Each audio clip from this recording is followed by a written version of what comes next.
things set here. First of all, I'd just like to say it's a pleasure to be here and to present this webinar. Перш за все, мені дуже приємно бути тут і представити вам цей вебінар. I have traveled to many places in the world, but I unfortunately have never been to Ukraine. Maybe one day I will get there. Я подорожував світом дуже багато разів, але, на жаль, ще ні разу не був в Україні. Я сподіваюся, в один день в мене вийде це. Okay, we could move to the next slide, please. Okay, what we're going to do today is I'm going to give an overview of the new, what's now called Nasem, but I will probably call it NRC because I'm used to that term. Отже, це план на сьогодні. З чого ми почнемо? Ми зробимо огляд, актуальний огляд літератури щодо нових норм NESEM, але для мене більш краще називати їх NRC, нові норми NRC. And I'm going to concentrate on, I'm not going to cover every mineral. I want to concentrate on the mineral and vitamins that changed significantly from the 2001 version.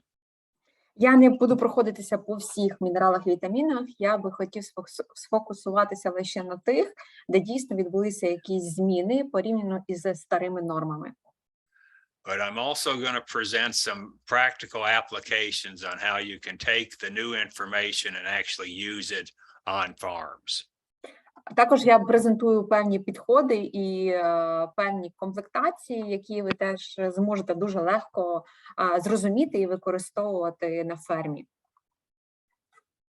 Okay.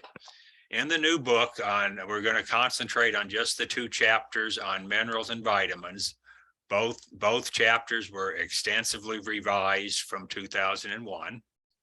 В цій книжці я був співавтором двох таких розділів, двох великих розділів, розділи мінерали та розділи вітаміни. І порівняно з 2001 роком, з книжкою 2001 року, ці розділи ми дуже сильно розширили. And especially in the mineral chapter, there's a lot of information that you will find useful, such as factors that affect absorption of minerals. This is not in the software. Особливо це стосується розділу мінералів, тому що було досить, туди покладено в цю книгу, було досить багато нових речей, нових досліджень щодо нових норм, а особливо ще й до абсорбції, до рівня абсорбції цих мінералів. Ми поклали всю інформацію, яку ми вважаємо, що вона буде досить корисною. Скажу одразу, це інформація в книжці, але вона не стосується програми, годівельної програми. As you can see on the screen, the software is available free at that website. The book is not free. You can order the book at the same website. Отже, і книга, вона доступна в двох варіантів. В друкованому варіанті. Друкований варіант, на жаль, він не безкоштовний, проте є безкоштовна версія, це онлайн-версія, яку можна так знайти. There is going to be an e-book version. It's not available yet. I think it will be available in a month or so. I do not know what it will cost, but there will be an e-book eventually.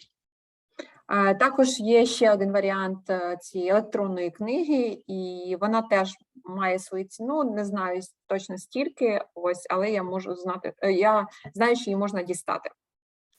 And then the last thing before we get into the topic, the software, like all programs, has some errors, and we think we fixed them all. So if you wait about a week or two, there'll be an update. And hopefully all the problems will be fixed in the new download, but it's not posted yet. І ця програма, про яку зараз говорю, тобто ця електронна така програма, електронна книга, вона ще не зовсім працює. Я сподіваюся, що найближчим чином ми все виправимо, але наразі вона не зовсім доступна, проте скоро буде доступною. And if you've already downloaded the software, there won't be a note sent out just keep checking back and it will say updated version available. Для тих, хто має цю програму, тобто можна її оновити, і вже нова інформація буде доступною. And if you are currently using the posted version, all your files are saved and are compatible, so you won't lose any information. We'll just fix equations and some format issues. Так, тобто і всі речі, які там оновлюються, і які ми дозбирали цю всю пул інформації, вона буде там збережена. Тобто все буде на цій програмі збережено, на цій платформі, скажімо так. Okay. Now, with respect to the topic today, the new book, essentially every equation in the new book changed from 2001 with respect to minerals and vitamins. Якщо говорити перейдемо вже до плану, і якщо говорити про розділ вітамінів і мінералів, то в основу було покладено, в основу змін покладено ще те, що повністю змінені і переглянуті рівняння, які використовуються при встановленні норм споживання тих чи інших вітамінів або мінералів. But what you'll notice is for a lot of the minerals and vitamins, even though the equations changed, the final answer may not look that different than what we saw in 2001. Але що було дуже цікавим, що навіть при тому, коли змінилися самі рівняння, тобто підхід до нормування того чи іншого мінералу був змінений, в кінці кінців є такі мінерали або є такі випадки, коли норми не змінилися. But we think the new equations are more biologically correct, which means they should be more correct over a broader range of situations. Але що я хочу сказати, що тепер ми вважаємо, що при зміні цього рівняння, як воно виглядає, воно стало більш біологічно правильним і біологічно точним. Тобто ми вже можемо за допомогою зміни цього рівняння, ми вже можемо виконувати або знаходити норми більш точно для інших категорій тварин. Тобто мається на увазі по продуктивності по-іншому. Тобто він стали більш точні. Next slide, please. Okay. For minerals, the basic approach used in 2001 was retained.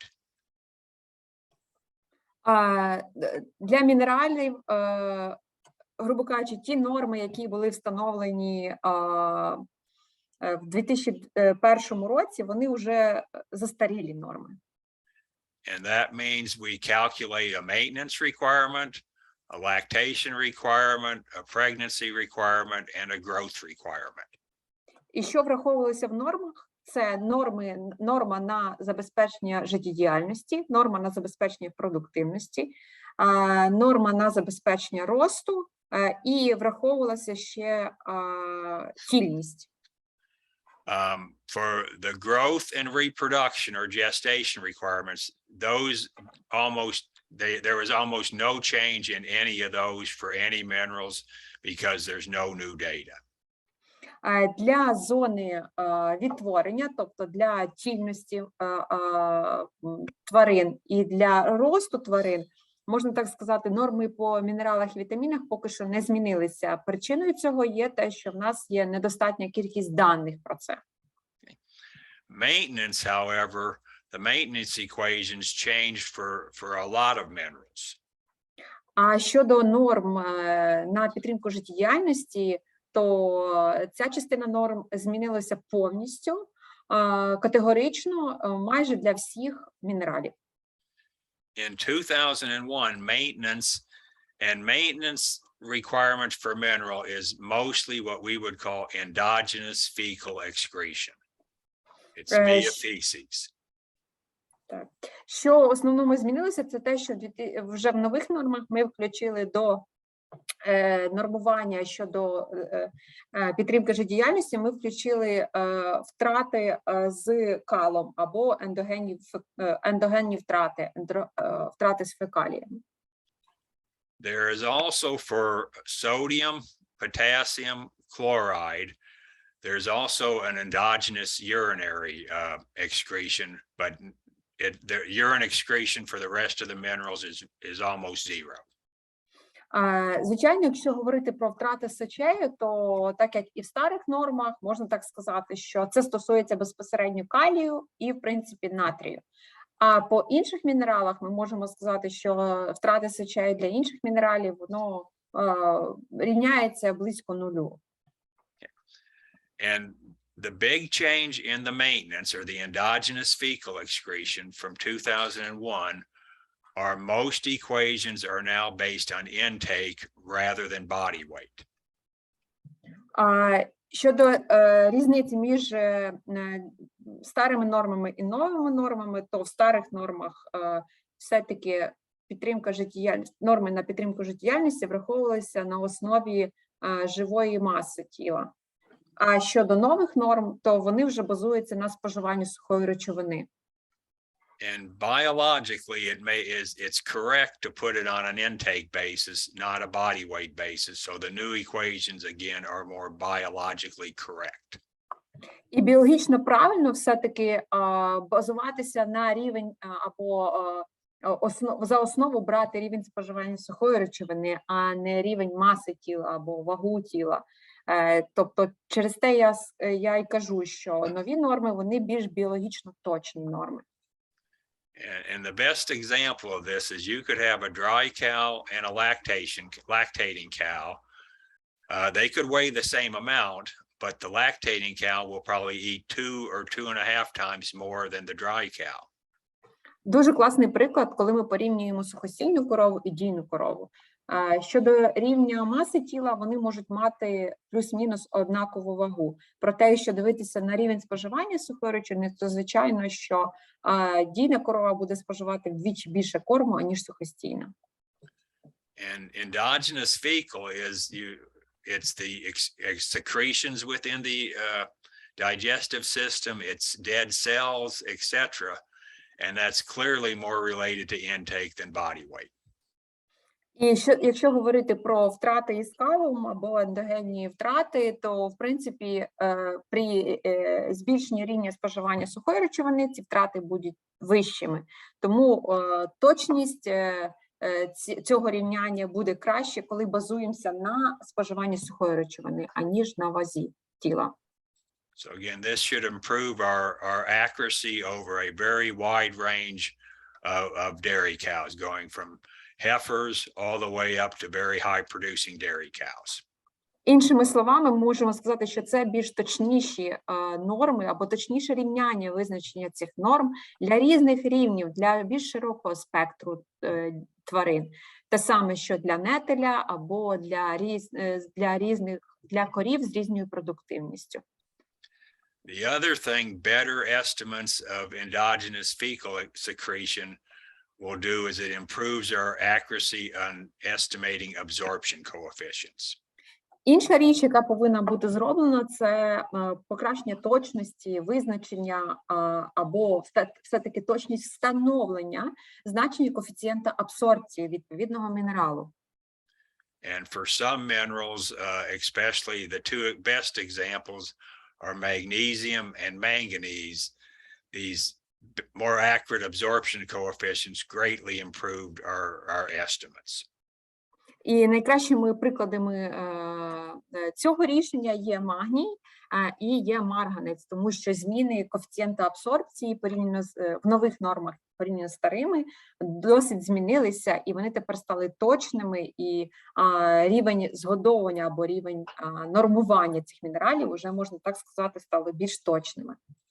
Okay, next slide, please. The other requirement that changed a lot for some minerals was the lactation requirement. Сильні зміни відбулися у нормах саме для дійних корів. And the lactation requirement is nothing more than the kilograms of milk times the concentration of mineral in the milk. Щодо того, як все-таки вони змінилися, то за базу також бралися і концентрація певних мінералів у літрі молока, тобто концентрація мінералів у молоці.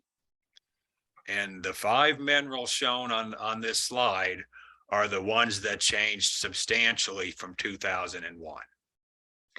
І ось тут на слайді зображено 5 мінералів, значення яких по нормі досить змінено порівняно із старими нормами 2001 року.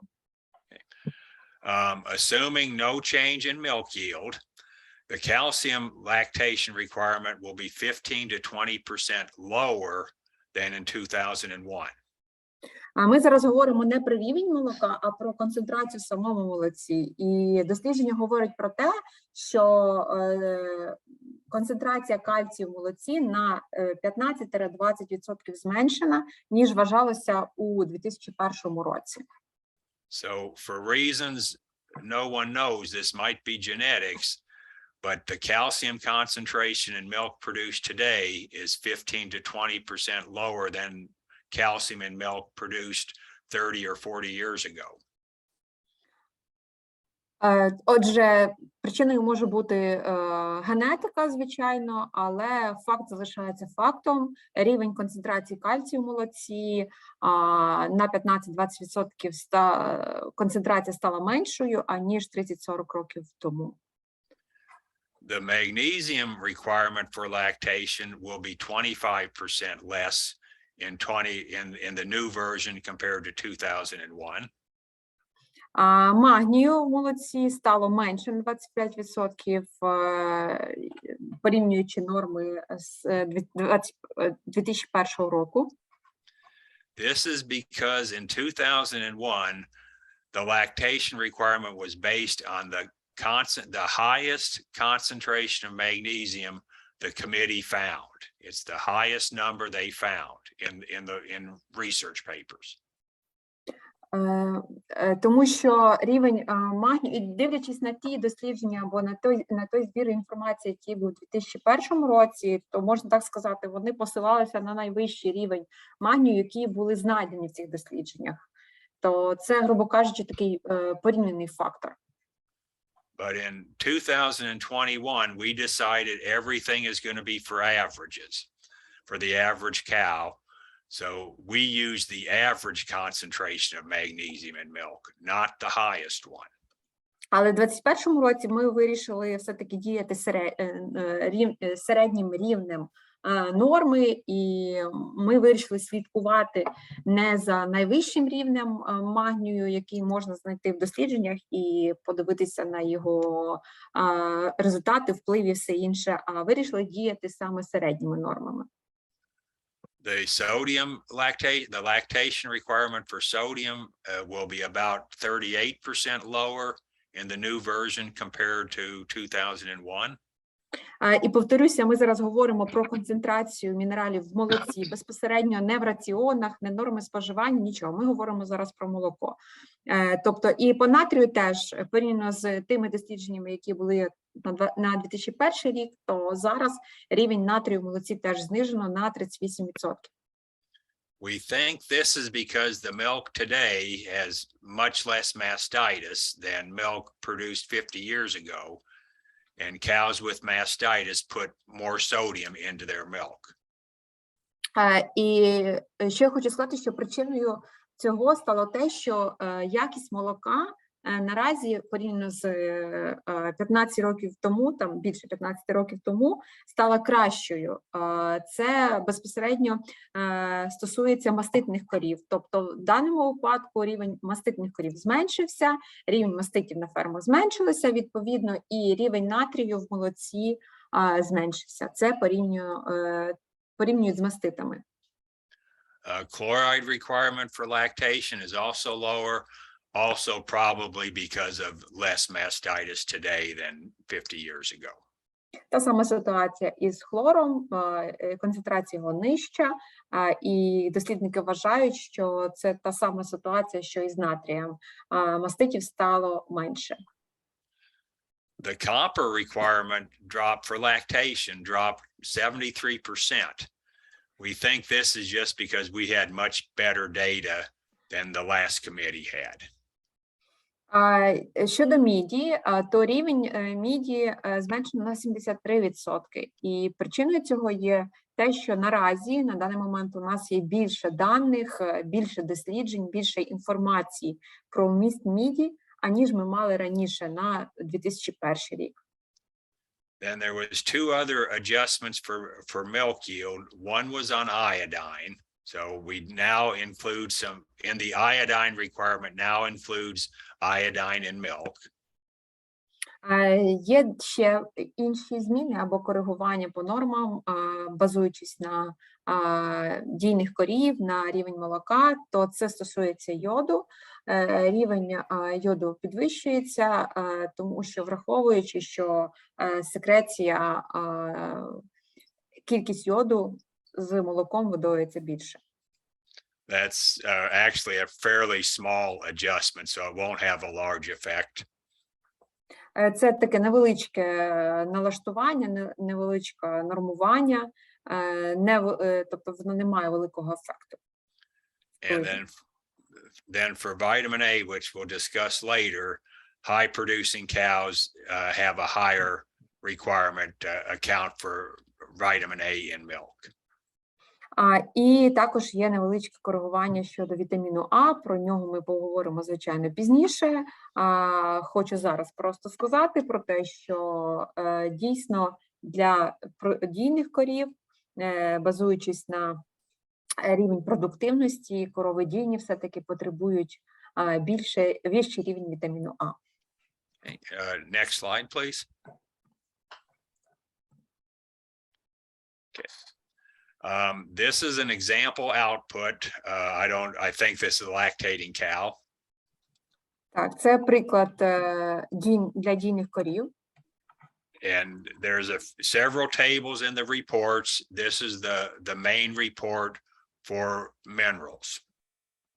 Отже, в нас є декілька звітів для мінералів, а це 7-й звіт щодо мінералів для дійних. And I just want to spend a minute discussing how to interpret these reports.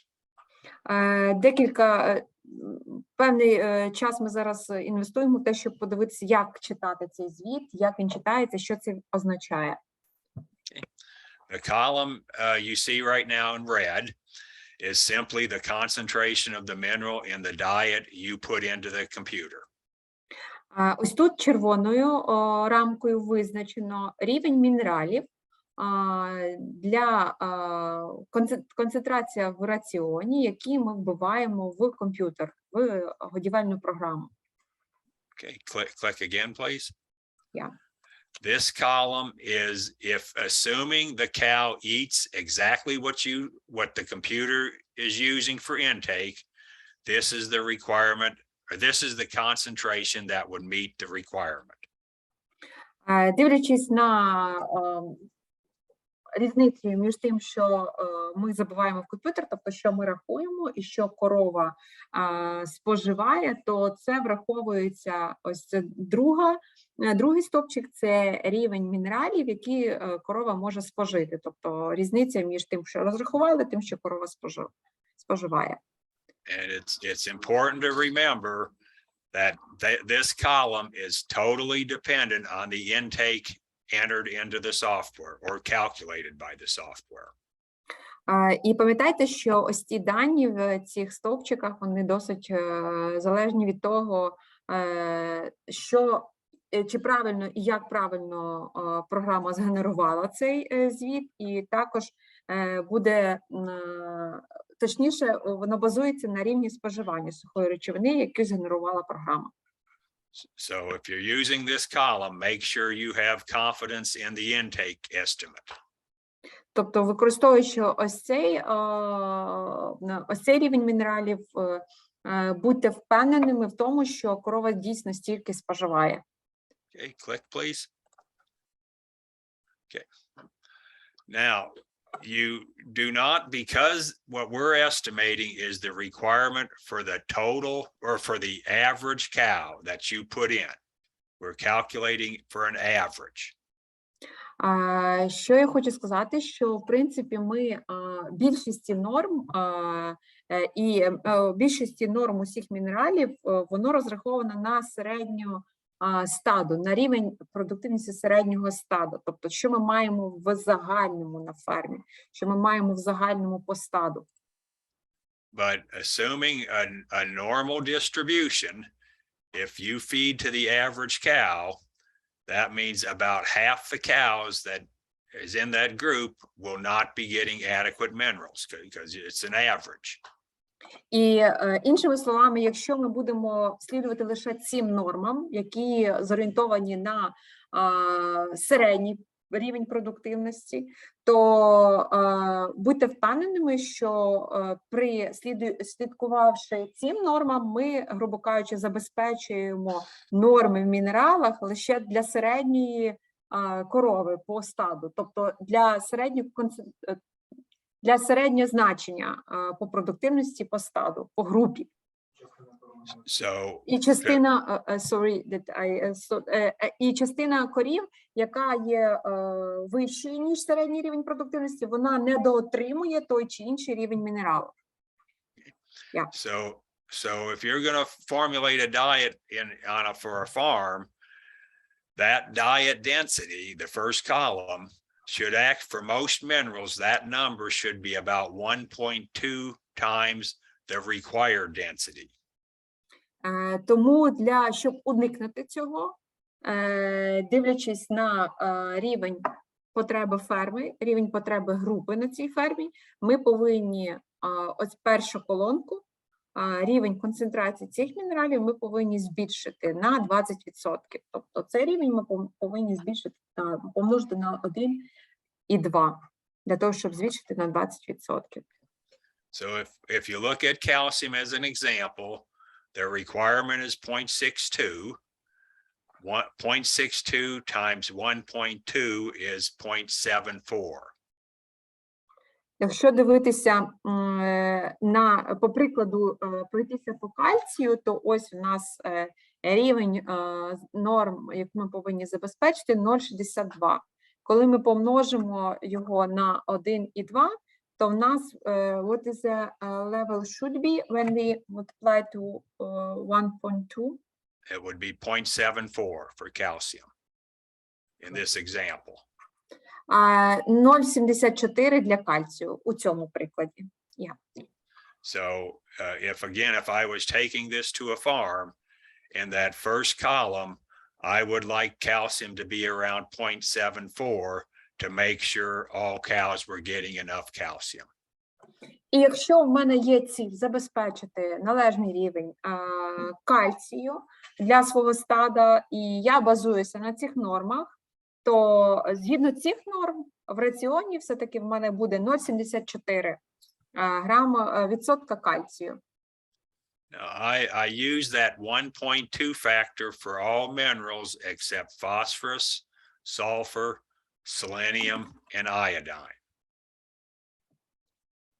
І я використовую цей фактор, безпечний фактор або фактор ризику, тобто додаю цих 20% для усіх мінералів, окрім фосфору, сірки, селену, фосфор, selenium, sulfur, and another one? Iodine. І до йоду. So for phosphorus, I don't think you need to add extra. We have so much very good data. This diet with 0.31 is probably enough. Щодо фосфору, то взагалі я не вважаю, що додаткове забезпечення фосфором нам потрібне. Тому що, так як говориться, велика кількість досліджень, що 0,3 достатня кількість для фосфору в раціоні. For sulfur, if it's the bottom row, sulfur has lots of toxic issues. So I don't feed any extra. I try to stay very close to 0.2%. Щодо сульфуру, до сірки взагалі інший підхід, тому що сірка є, вона більш токсична, такий із токсичних мінералів, тому для мене достатньо 0,2 у раціоні. selenium in the US, this is regulated, so we can't feed any extra. We have to feed 0.3 milligrams per kilogram. Щодо селену, взагалі цей мінерал нормується урядом, тому, відповідно, в Америці ми не маємо можливості додати більше, аніж 0,3 мг на кілограм.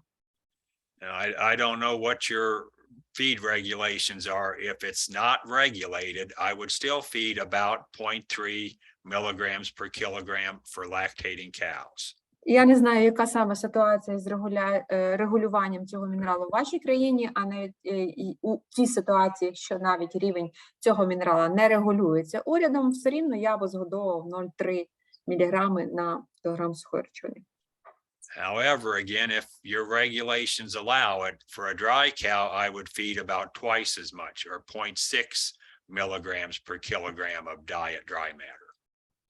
Щодо сухостійних корів, то цю норму я би подвоїв і вже згодовував 0,6 мг на кілограм сухої речовини.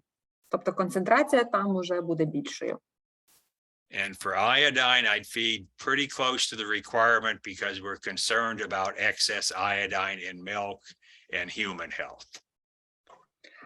Щодо йоду, то я би точно йшов за рівнем норм, скільки пропонують норми, адже це базується і на рівню йоду, який йде з молоком, і також це стосується здоров'я людей. Okay, click again. Okay, this column is the absorption coefficient for the whole diet. Ця колонка, вона відображає коефіцієнт абсорбції повноцінного раціону. And again, as an example, we are estimating that 41% of the dietary calcium in this diet is being absorbed. Іншими словами, вона пояснює те, що 41% із загального раціону кальцію буде засвоєно. Under sulfur there, you see an Na or not applicable. For some minerals, we don't use absorption coefficients, and then we show a Na. Для деяких мінералів ми не використовуємо значення коефіцієнту абсорбції. В такому випадку ми позначаємо його як Na. В даному випадку ви бачите це для сірки. Okay, next, or click again. Okay, this column is the grams of mineral that must be absorbed to meet the requirement. Ця колонка пояснює той рівень, на якому мінерал повинен бути адсорбований для того, щоб забезпечити норми, які потребує корова. Okay, click again. This column is how many grams per day of each mineral the cow is eating. But it's important to remember, not absorbed, but this is what she eats. Ця колонка вже наступна, вона пояснює характер, в принципі, рівень мінералу, який повинен бути згодований тварині. Це не рівень, який має бути абсорбований, це просто загальний рівень в раціоні, яку кількість корова повинна спожити. And click again. This is of the for calcium, for example, of the 125 grams she ate today, she is absorbing 51 grams. Наступна ось ця колонка червоною, для прикладу, давайте по кальцію розглянемо. Тобто це означає, скільки корова повинна засвоїти із тієї добової норми, яку вона спожила. Тобто 125 грам на добу вона має спожити, вона має адсорбувати, засвоїти 51 грам. And then this last column is what's the most important one, and this just shows you the absorbed supply minus absorbed requirement. І ось ця остання колонка, вона найбільш важливіша. Це колонка різниця між тим, що корова спожила, і те, що скільки вона адсорбувала і скільки вона потребує. And again, as an example, what it's saying is this diet for the average cow provides 1 gram per day excess absorbed calcium. Іншими словами, якщо говоримо про ось цей раціон і по прикладу кальцію, то, грубо кажучи, корова засвоїла більше на 1 грам на добу, аніж вона потребує. Тобто, ніж її норма. And so this, in theory, says there's enough calcium in this diet, but I would still feed extra to account for the normal variation. Іншими словами, можна так сказати, що корови достатньо кальцію в раціоні, в цьому раціоні, але я йду за тим, щоб згодовувати трошечки більше, аніж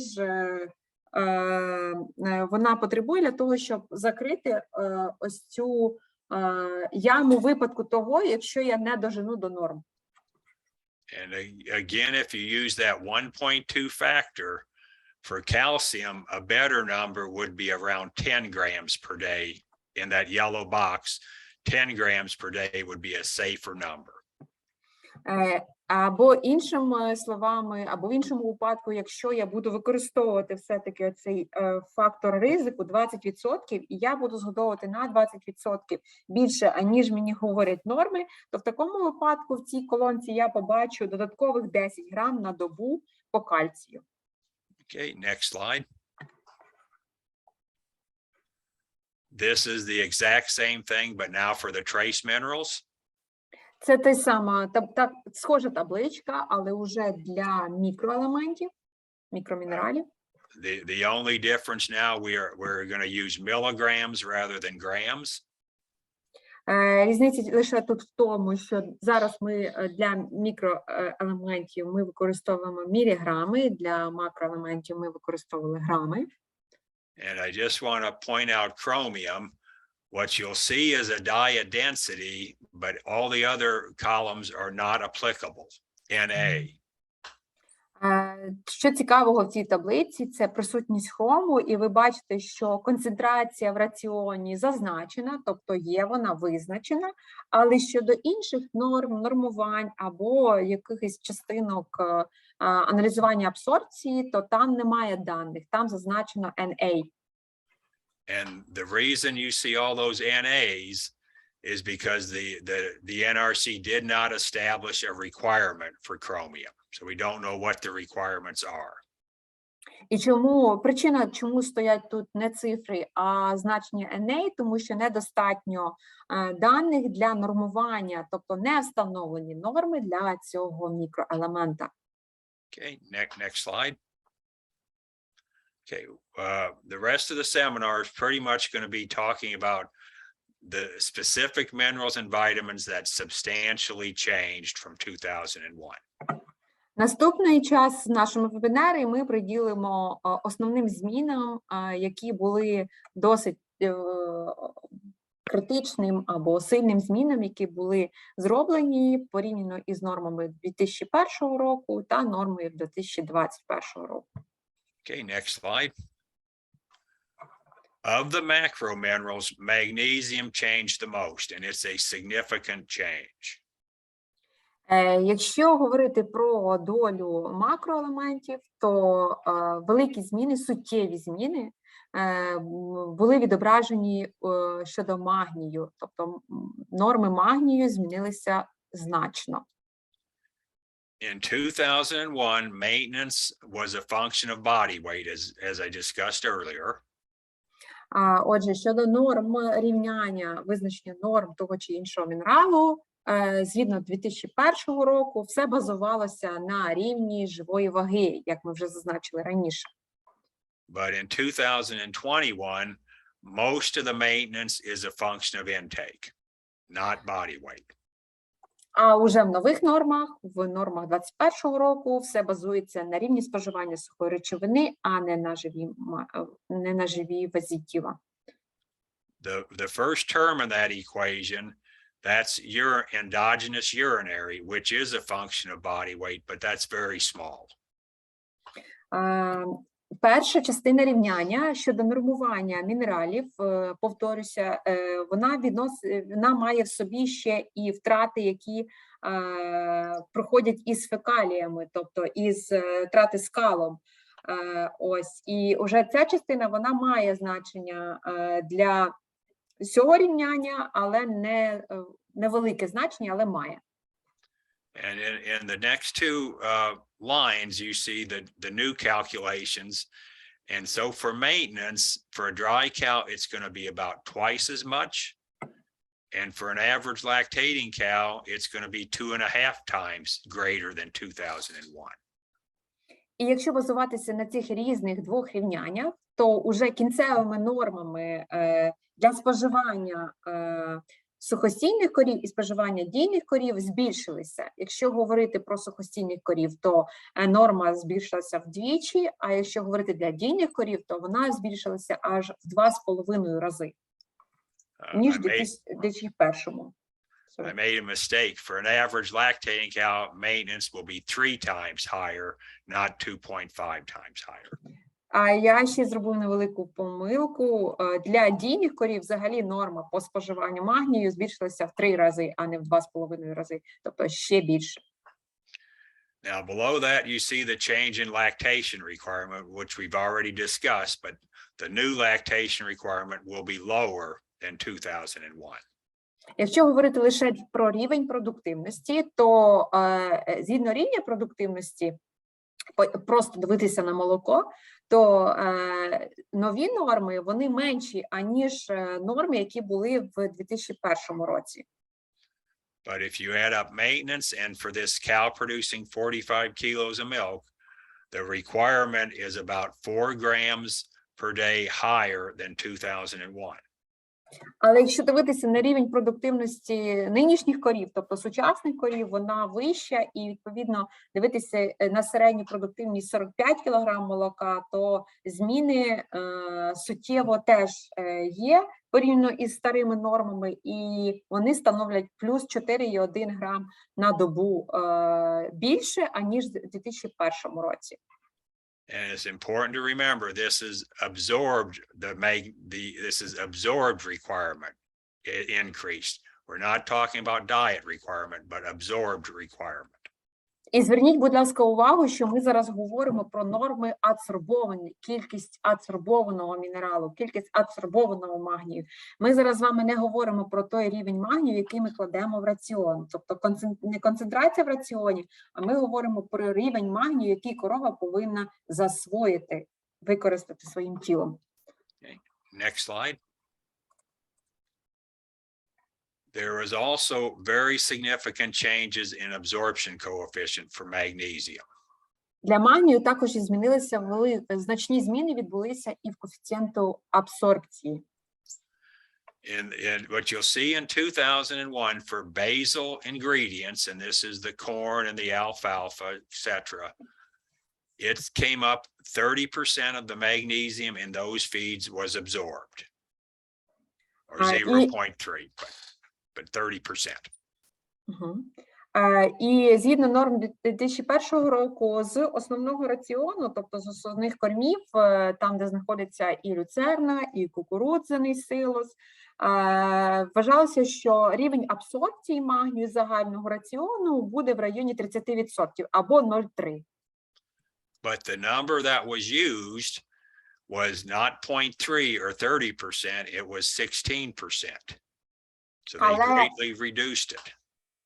Але значення, яке використовувалося, воно було 0,16%, не 0,30%, тобто воно було значно зменшене. Absorption of magnesium is highly variable, and that the reduction represents one standard deviation less than the mean, or less than 30%. Причиною цього є те, що рівень абсорбції магнію з основних кормів, він дуже варіюється, і рівень варіації великий. І вони використовували стандартне відхилення, одиниця стандартного відхилення, і це призвело до того, що, в принципі, встановлені дані від розрахункові відрізнялися, тому що розрахункові були 30%, але встановлені дані, враховуючи стандартне відхилення, за рівнем були 0,16, тобто в 2 рази менші. Now, if you look below under the NASEM, we came up with almost the exact same number, 31% absorption of basal magnesium. Якщо говорити про нові норми, про 21-го року, про Насем, то вони все-таки схиляються до того, що з основного раціону потрібно вважати, що засвоюється 31% або 0,31 коефіцієнт. But rather than arbitrarily reducing it 1 standard deviation, we accounted for a lot of the variation by developing an equation with potassium. І ми упустили цей варіант із стандартним відхиленням. Більше уваги ми приділили на рівень калію. Тобто ми схиляємося до того, що з основного раціону 31% буде адсорбовано магнію у випадку тому, що в нас буде стандартне встановлення по рівню калію. Because as dietary potassium or dietary K increases, absorption of magnesium decreases significantly. Тому що калій сильно впливає або має з магнієм сильну кореляцію по абсорбції. З збільшенням калію в раціоні рівень абсорбції падає і на магнію, і навпаки. So that 0.31 shown on the slide, that's the absorption assuming the diet has 1.2% potassium. It would be a different number if the diet contained a different amount of potassium. І база, від чого ми відштовхуємося, що 31% засвоєння магнію буде у випадку, якщо в нас в раціоні знаходиться 1,2% калію. Звичайно, що якщо цей рівень калію буде збільшуватися, то, звичайно, буде впливати це все на рівень абсорбції, засвоєння. Now, if you look at magnesium supplements, magnesium oxide, magnesium sulfate, in 2001, they were 70% and 90%. Якщо говорити про додаткові джерела або джерела, якими ми забезпечуємо рівень магнію і дивитися на їх рівень абсорбції, то в 2001 році вважалося, що рівень абсорбції з оксидів сягає 70%, з сульфатів 90%. Those were incorrectly calculated. Обоє з цих тверджень були розраховані невірно. So in 2021, you'll see numbers for magnesium oxide at 23%, magnesium sulfate at 27%. І базуючись уже на нових рівняннях визначення норм і нових рівняннях розрахунку засвоєння того чи іншого мінералу із джерел, вважається, що в 2021 році вважається, що рівень абсорбції з оксидів сягає 23%, рівень сульфатів 27%. Which are much better estimates than what they had in 2001. І ці норми більш адекватні, більш правильно вираховані, ніж в 2001 році. So if I put together a diet and assume about half the magnesium is from basal ingredients and half are from magnesium oxide, in 2001, I'd get a diet absorption coefficient of 43%. І якщо врахувати, що 50% рівня магнію надходить з основних кормів, 50% я забезпечую оксидами, то, базуючись на дані 2001 року, рівень абсорбції загально з раціону в мене буде 43%. But that same diet with the new model would have an absorption coefficient of only 27%. Якщо ми перейдемо до нових норм, дивлячись на цей рівень раціонів, з такою ж самою технологією, з таким же самим методом визначення, то я отримую лише 27%. And that's on average for this diet, that's a 37% reduction in absorption coefficient. І, звичайно, що це в середньому, базуючись на такому прикладі раціону, але основний меседж є те, що коефіцієнт абсорбції для магнію в нових нормах, які ми визначили, він насправді менший, і він зменшився на 37%. Next slide. And so when you put the change in absorbed requirement in addition to the change in the absorption coefficients, you can see the new system will about double the dietary requirement for magnesium compared to 2001. І враховуючи норми або фактори коефіцієнта абсорбції з різних джерел, враховуючи фактор коефіцієнту абсорбції з загального раціону, слід визнати, що норми згодовування вони збільшилися у 2 рази. Now, minerals can do other things than just meet the requirements. And one example is high magnesium reduces the risk of hypocalcemia. Є дуже багато факторів, які нам підказують про те, чи досягли ми нормування по тому чи іншому мінералу. Наприклад, по магнію, якщо рівень забезпечення магнієм досить на належному рівні, то ми таким чином попереджуємо гіпокальцемію.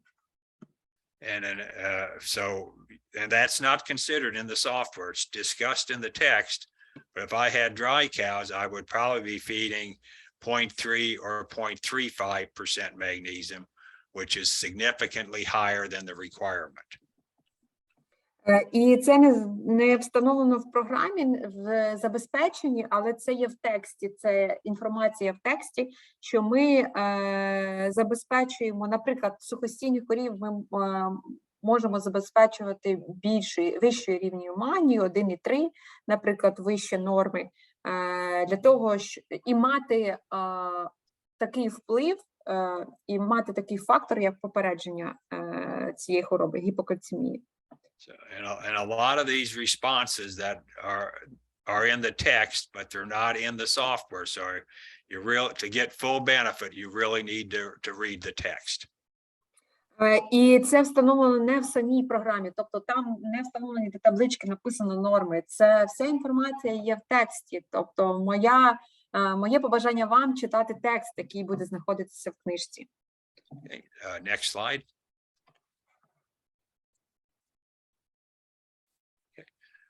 Many things affect magnesium absorption. Дуже багато факторів впливає на абсорбцію магнію. We've talked about K, but the software incorporates the negative effect of K. So that one's considered in the software. Ми говорили вже про калій, і дійсно калій є великим антагоністом, і щодо рівня калію, то воно встановлено в нормах, і точніше, нові норми вже 21-го року, вони базуються на ось цих співвідношеннях калію і магнію. Is monensin legal in Ukraine? Can you feed monensin? Yes, we can Okay. feed monensin, Okay, but we feed in the boluses okay, type. that's fine. Kickstone. Monensin increases absorption of magnesium if magnesium oxide is fed. Щодо монензину, то монензин стимулює абсорбцію саме з джерела оксидів, з магнію окису. And the increase is about 25%, so it's substantial. І збільшення, і концентрація абсорбції, тобто рівень абсорбції збільшено близько 25%. Тобто рівень абсорбції розширено, збільшено. But if you're feeding magnesium sulfate, which you might do for a dry cow, it actually reduces the absorption of magnesium about 25%. Але якщо ви використовуєте рівень магнію, або магній ви застосовуєте саме сульфатами, особливо це поширено для сухостійних корів, то в такому випадку рівень абсорбції з сульфатів при згодованні монензиму, він зменшується теж десь на рівні 25%. And that's probably because of the sulfur, not because of magnesium sulfate, but because of the sulfur. І це не причина саме в магній сульфаті, а більше причина в солях, тобто в самому сульфорі, в самій сірці. So high sulfur diets can reduce the absorption of magnesium, probably. Тому що в більшості випадків, коли в раціоні є велика кількість сірки, то теж вона негативно впливає на засвоєння магнію. А в такому випадку в нас є сірка з основного, і плюс ще ми використовуємо сульфати, то ці фактори два потрібно враховувати обов'язково. Those effects are not included in the software. The effects of monensin are not included in the software. У програму нормування по магнію не враховано впливи монензиму на засвоєння. And if you're supplementing fat, that can reduce absorption of magnesium. Якщо ми додатково згодовуємо в раціоні жири, то ці жири можуть теж впливати на абсорбцію магнію. And at typical levels of fat supplementation, I would probably increase magnesium 10 or 20% compared to diets without supplemental fat. І в такому випадку, якщо я згодовую жири, тобто додатково у мене є жирова добавка в раціоні, то в такому випадку я би рівень магнію, спожитого магнію збільшував би на 10-20% порівняно з тим раціоном, в якому немає жирів. And again, the software does not make any adjustments if you feed fat. That's not in the software. І знову ж таки, цей фактор, даний фактор щодо жирів, теж не враховані в програмі годівлі, тобто в нормах. Це просто як додатковий фактор, який є в тексті, але не встановлений в самих нормах, там, де позначається, яка кількість магнію нам потрібна. Okay. Next slide. Мені про жири дуже подобається. I just want sulfur requirement did not change. It's 0.2% of the diet. Щодо норм по сірці, то можна так сказати, що згідно раціону рівень його не змінився, рівень згодовування не змінився. And this is a mineral where I don't increase it by 1.2 times. I try to stay very close to 0.2%. І я вам нагадаю, що це той мінерал, до якого я не застосовую ось цей фактор ризику, цих 20%. Тобто я ніколи його рівень цього мінерала не стараюся збільшити в раціоні. Because sulfur inhibits absorption of copper, manganese, selenium, and zinc. Тому що сірка, вона є великим антагоністом, сильним антагоністом для таких мінералів, як мідь, марганець, селен, також цинк. Also, sulfur decreases the DCAT in diets. Також, Go ahead. Sorry, Bill. Також сірка, вона знижує рівень катіоно-аніонного балансу в раціоні. For a dry cow, that has benefits, but for a lactating cow, it's negative. It's a negative effect. Для сухостійних корів це має свої переваги, але для дійних корів це має негативний вплив. And none of these effects are discussed or are included in the software. They are discussed in detail in the book.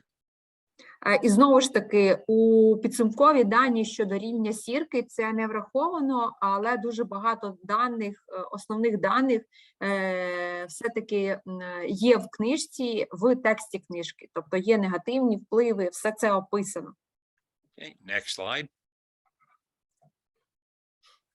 Now, in the new book, we've introduced a term called adequate intake, or AI.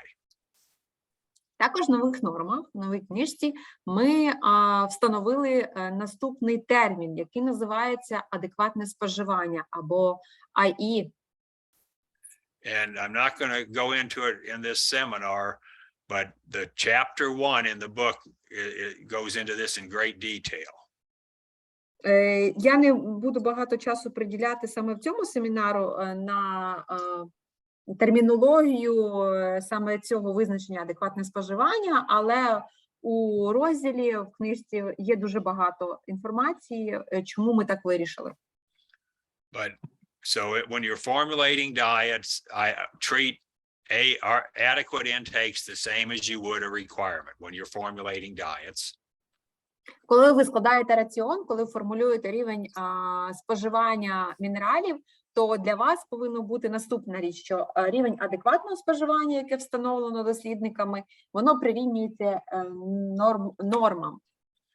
And in the software, there isn't any, the word adequate intake isn't even shown. But just realize in the text, if we say adequate intake, it means we have much less data than for the minerals where we have a requirement. І в загальній таблиці норм по мінералах ви побачите цей рівень адекватного споживання для кожного з мінералів, який відноситься до цієї групи. Чому адекватне споживання? Тому що ми вважаємо, що недостатньо в нас є поки що даних, недостатньо зроблено досліджень, щоб ми вказали для цього мінералу, що він є нормованим. Тобто в даному випадку він є на адекватному рівні. And a lot of people think, well, we have less confidence, so that means I have to feed even more than the 1.2 extra because we don't have confidence in the number. Іншими словами, люди можуть сказати, ми не маємо достатньо даних, ми не можемо, або ми не маємо точної експертизи в тому чи іншому цьому мінералу, який відноситься до адекватного споживання, то в такому випадку ми будемо використовувати безпечний страховий фонд цих 20%. Тобто для кожного з цих мінералів буду докидувати 20%. But because of the way we do research, it's more likely that the adequate intake actually is greater than the true requirement. So I just treat it like the word requirement. Але базуючись на всі дослідження, які були проведені, то що я хочу сказати, що зазвичай адекватний рівень споживання, він дещо вищий, ніж норми, ось, і він є більш обґрунтованим, аніж норми, в більшості випадків. Okay, next slide. Okay. Of the trace minerals, copper, the equations changed the most for copper. Щодо мікроелементів, то найбільша доля змін припала саме для міді. Based on new data, the absorbed requirement for maintenance is about twice as high in 2001 than 2002. The new maintenance requirements are about twice as high as they were in 2001. І щодо потреб на підтримки життєдіяльності, то норма по міді, вона збільшилася вдвічі порівняно із старими нормами 2001 року.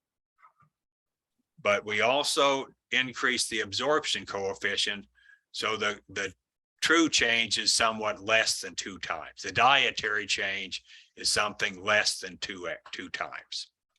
Але також дослідження довели, що коефіцієнт абсорбції для міді, він насправді вищий. Тому, в принципі, рівень згодованої міді, вона насправді не збільшилася вдвічі, вона чуть менше, аніж вдвічі. And we've already discussed the lactation requirement decreased significantly in 2021. Якщо говорити про рівень згодовування для дійних корів, то рівень згодовування значно знижено в нормах 2021 року. And so when you put the change in maintenance, the change in lactation, the change in absorption coefficient, for an average cow producing 35 kilograms of milk, the dietary requirement changed very little. І якщо, базуючись на змінах, які відбулися щодо змін у рівняннях, яке там доходить до, визначає нам рівень міді для підтримки життєдіяльності, якщо врахувати ще й зміни, які відбулися в рівні абсорбції, і врахувати ще зміни по продуктивності, тому що рівень продуктивності корів зріс, то, в принципі, для високопродуктивних корів рівень міді, в принципі, на кілограм сухої речовини, вона зменшилася. So that means for a typical diet, for an average Holstein cow, that diet would need about 11 milligrams per kilogram to meet the average requirement. І якщо говорити про голштинських корів середньої продуктивності, тобто ми зараз говоримо про середній рівень продуктивності стада, то нам достатньо близько 11 мг міді на кілограм сухої речовини для того, щоб досягти норми по забезпеченню таких корів. But again, you increase that about 20%, so the actual diet should contain around 13 or 14 milligrams per kilogram of copper. This one for if back to that 11 there. I would formulate, I want to increase that about 20%. So my actual diet would be around 13 or 14. Of course, yeah. І для міді я теж враховую цей фактор ризику. Відповідно, я рівень споживання або рівень спожитої міді, який потрібно забезпечити, я теж множу на цих 20%, тобто додаю зверху цих 20%. І в такому випадку я вже буду нормуватися або рівнятися на рівень 13 або 14-13 мг. For a dry cow, the average dietary requirements about 40% higher because of the large change in maintenance requirement. Щодо норм згодованої міді для сухостійних корів, то, звичайно, норми збільшилися, тому що, нагадаю вам, відбулися значні зміни щодо нормування для підтримки життєдіяльності. So again, the average cow would need about 17 milligrams per kilogram, but add the safety factor in. So dry cows should be around 20 milligrams per kilogram. І для середнього стада по сухостійним коровам нормовано рекомендується згодовувати 17 мг, але знову ж таки я додаю фактор ризику, безпечний фактор 20%, то в такому випадку близько 20 уже міліграм на кілограм сухої речовини буде згодовано міді. And then if you have high producing cows, and in this example, I used a cow producing 45 kilos, the requirement is substantially less than it would be in 2001. Якщо дивитися на високопродуктивних корів, 45, то рівень згодовування для високопродуктивних корів порівняно з 2001 роком у 2021 зменшилися приблизно в половину, на 45%. And again, so if you're feeding a group of high-producing cows, the diet might contain about 11 parts per million copper. І якщо ми говоримо про годівлю високопродуктивних корів, високопродуктивного стада, то рівень вже по міді для такого стада повинен бути в районі 9 мг. Okay, next slide, please. For manganese, the maintenance requirement, we had in the 2001 requirement for manganese probably was significantly too low.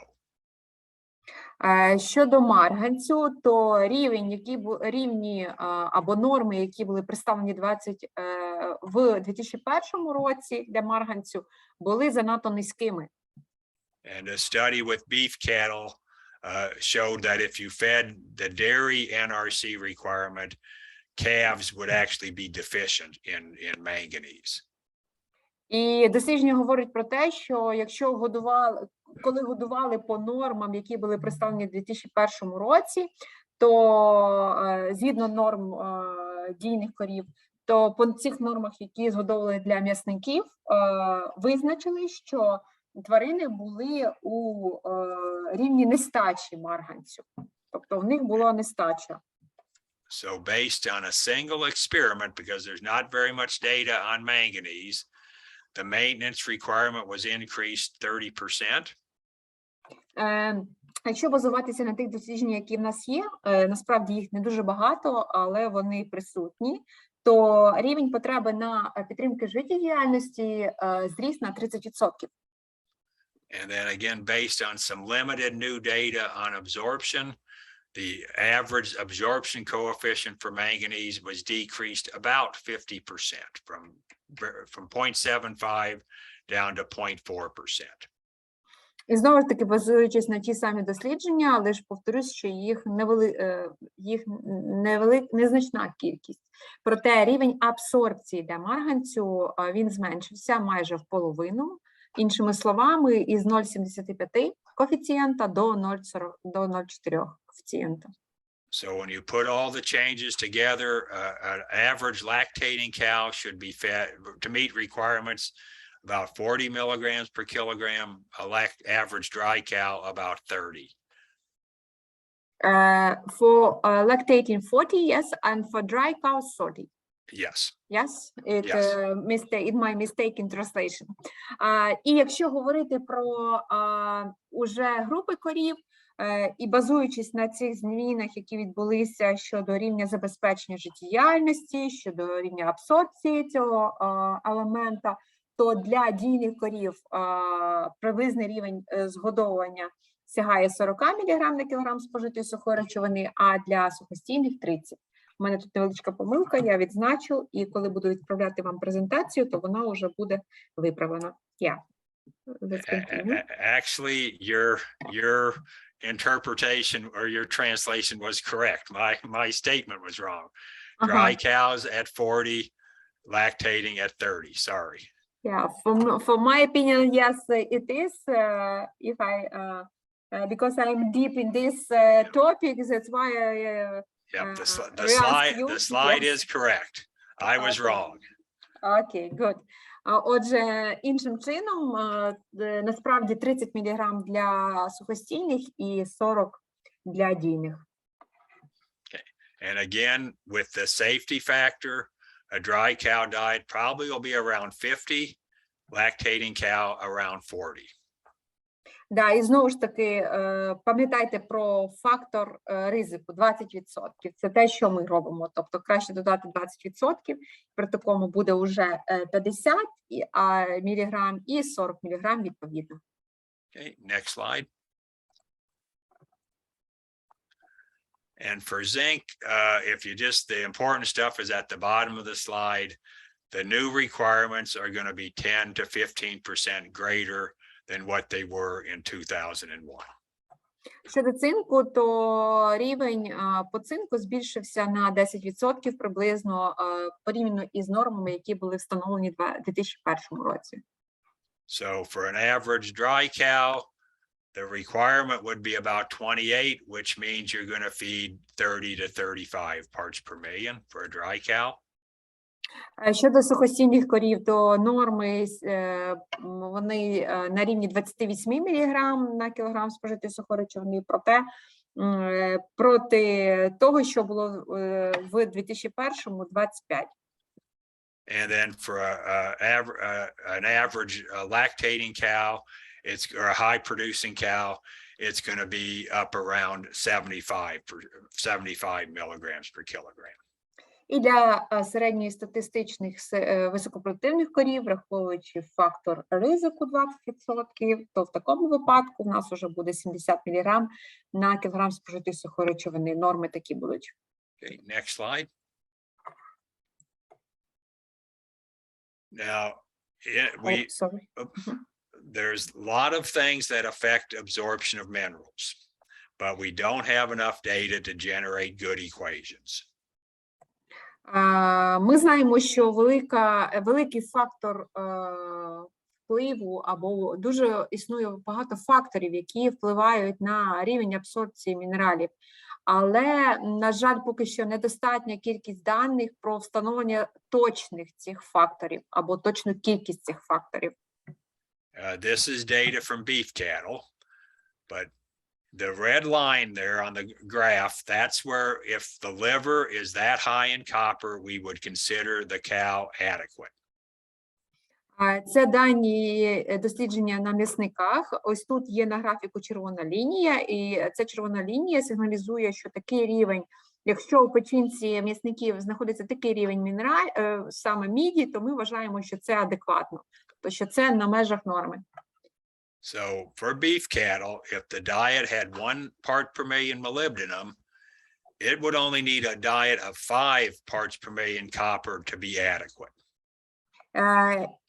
Щодо такого впливу, то ми вважаємо, що на кожен спожитий міліграм молібдену нам потрібно 5 міліграм згодувати міді. Okay, click, please. However, if the diet had 4 parts per million molybdenum, you would have to feed a diet with 15 parts per million copper to meet the requirement. Проте, якщо в раціоні знаходиться вищий рівень молібдену, і він знаходиться на рівні 4 мг на кілограм, то в такому випадку нам потрібно задавати більше міді, 15 мг на кілограм, для того, щоб досягти тих норм, які потребує корова. Next slide, please. Okay, this is known antagonists. There's probably ones we don't know. These are known.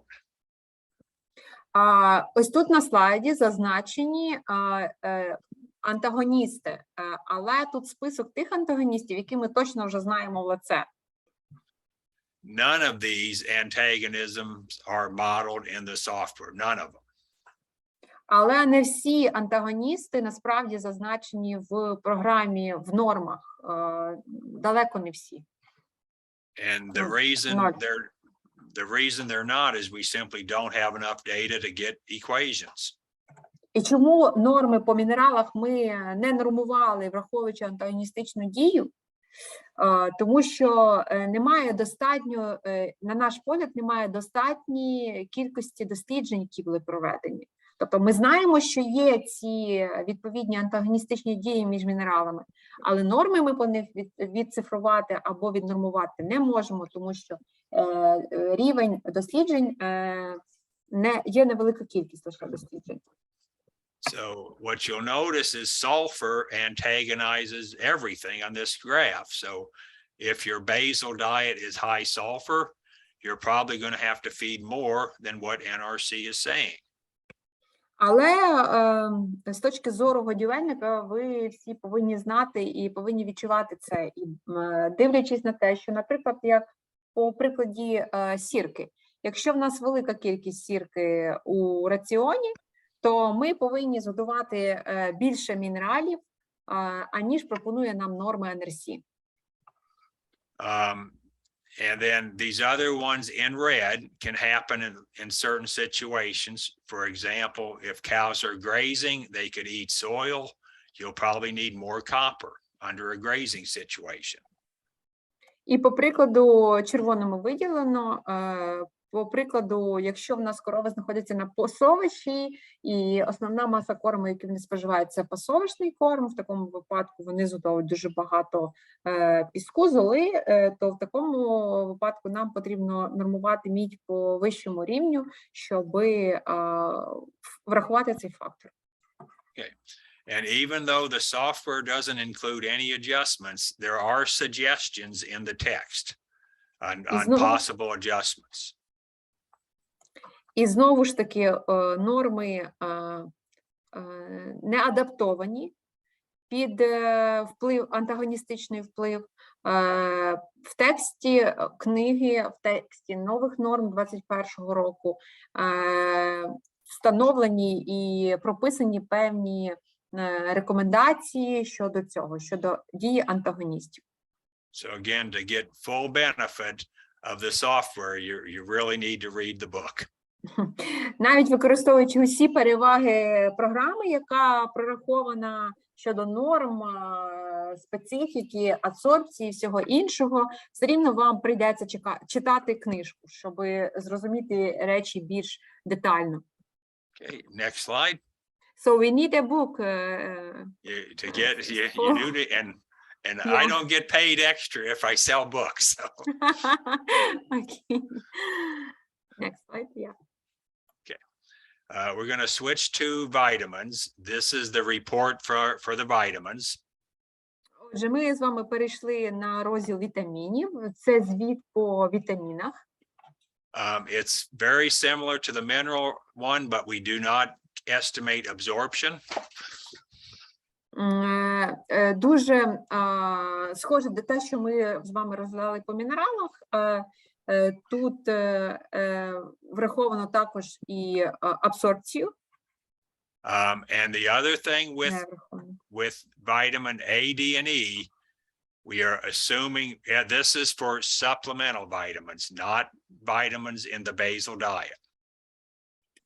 So, and we don't pay attention at absorption level, yes? Just No, we they-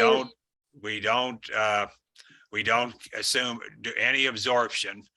What you'll want is the second column, but the data in this table is just supplemental. In other words, if the diet has vitamin E, if the corn has vitamin E, that's not counted. It's only supplemental vitamin E. Отже, тут не враховано рівень абсорбції, тут враховано лише той рівень вітаміну, який ми забезпечуємо з основного мінералу. Мається на увазі, що якщо кукурудзяний силос в раціоні має такий-то рівень вітаміну А, то ми його позначаємо як спожитий, але ми зараз говоримо лише про рівень спожитих вітамінів. Sorry, I had to get my cat was bothering me. So, okay. So again, the column of interest is the last column, which is the balance, the supply minus required. І знову ж таки, найкраща колонка в цьому звіті – це колонка того, що ми забезпечили, і того, що потребує корова, тобто остання колонка. Can you click once, please? Yeah. Okay. Oh, So sorry. I come back. okay. Just like minerals, you actually want to feed above requirement to handle normal variation. І те саме, що і з мінералами, у нас щодо норм по вітамінах є норми або межі варіації, межі різниці. And so the second column that says required, based on the intake you entered, that's the diet should contain, in this example, 3,053 units of vitamin A per kilogram. And that will be adequate for the average cow. І те саме, що і по мінералах, в книжці ви побачите цей звіт, або в програмі побачите цей звіт. І друга колонка, вона відповідає за рівень, який корова потребує, тобто рівень потреби самої середньої корови. Тобто мається на увазі середньостатистичної корови.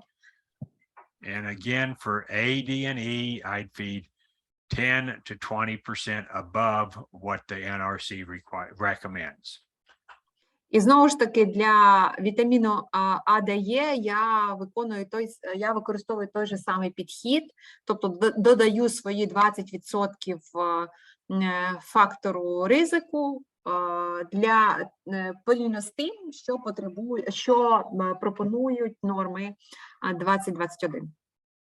So again, as an example, the cow requires about 3,000 units of vitamin A per kilogram. I would want that number to be between 3,300 and 3,600 units per day, per units per kilogram. Отже, по прикладу, у нас вітамін А, і норма мені говорить про те, що мені треба згодувати 3,000, там, чуть більше 3,000 міжнародних одиниць на кілограм вітаміну А. Я додаю свій фактор ризику, фактор збереження, якось його краще тоді назвати, фактор ризику, я би його назвала, так і називаю. Ось, то в такому випадку рівень, який я маю забезпечити все-таки, сягає 3600 міжнародних одиниць на кілограм. Okay, and then just like for the minerals, there's other vitamins we see below: beta carotene, biotin, etc. We're giving the dietary concentrations, but we did not set up requirements. So you see a bunch of not applicables, NAs.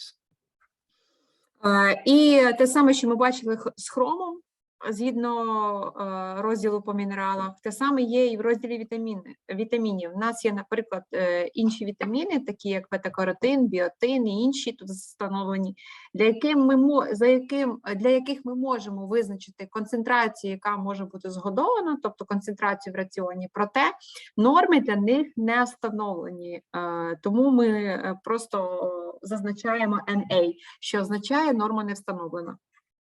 Okay, next slide. Now, what I'm going to talk about now, well, first of all, the new vitamin A requirement is almost the same as the old vitamin A requirement. Щодо вітаміну А, то порівняно з 2001 роком нові норми плюс-мінус ті самі, які були раніше. The only change are for cows that are producing more than 35 kilograms of milk per day. Тільки відбулися зміни для тих корів, які знаходяться на рівні продуктивності вище, аніж 35 кг молока на добу. Milk has about 1,000 units of vitamin A per kilogram. And so for every kilogram of milk above 35, we're adding in 1,000 units of vitamin A.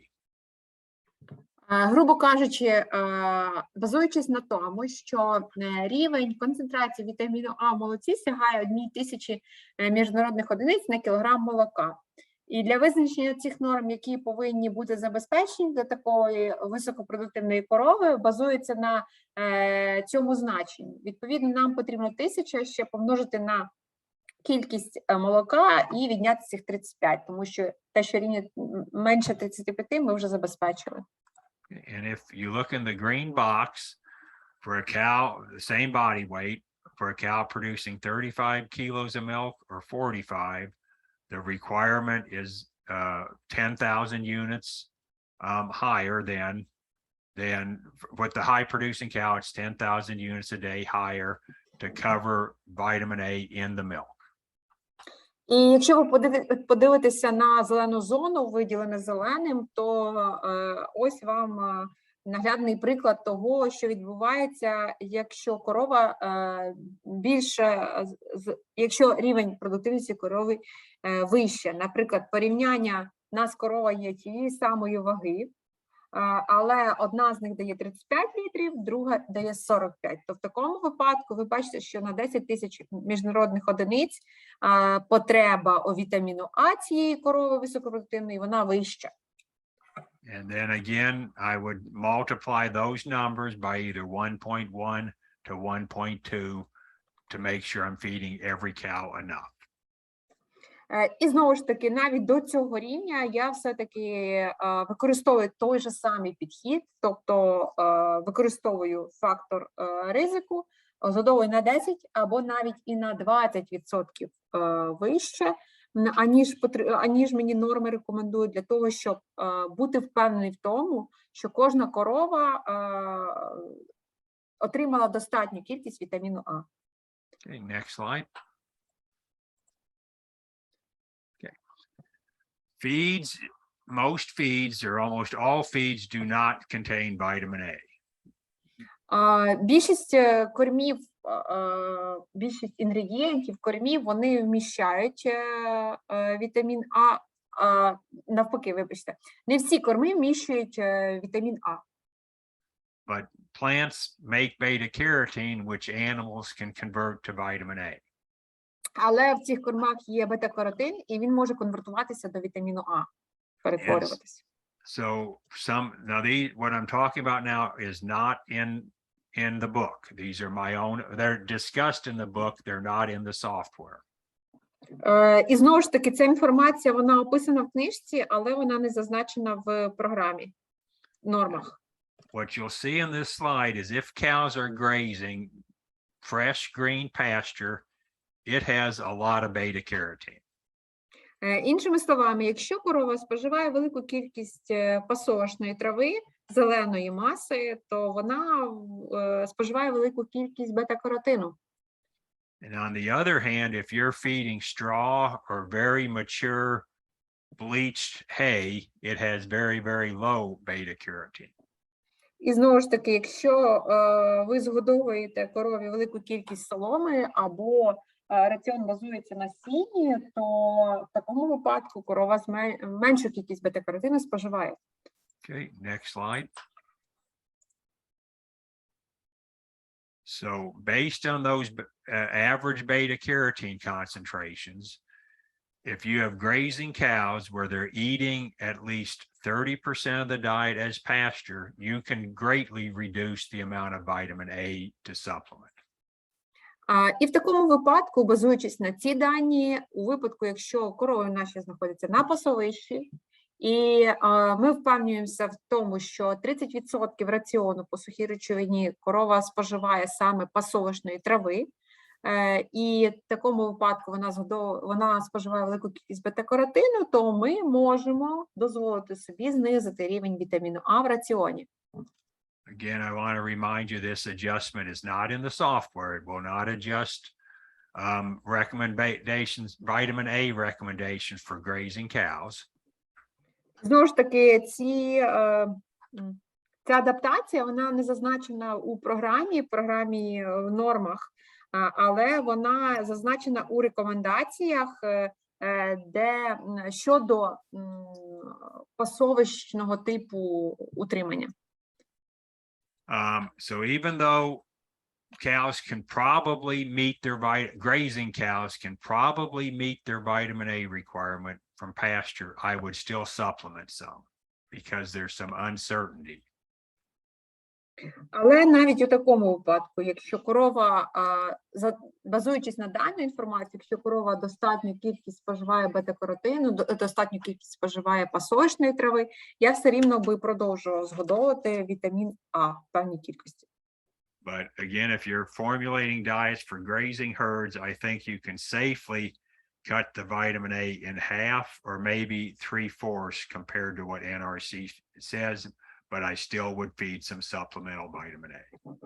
І, звичайно, при пасовищному типі годівлі я дозволив би собі зменшити рівень забезпечення вітаміном А, але, грубо кажучи, в половину або третю частину я би дозволив собі зменшити.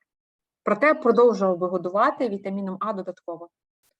Now, on the other hand, and this is more applicable to dry cows, if you're feeding very mature, bleached forages, you probably need to increase supplemental vitamin A.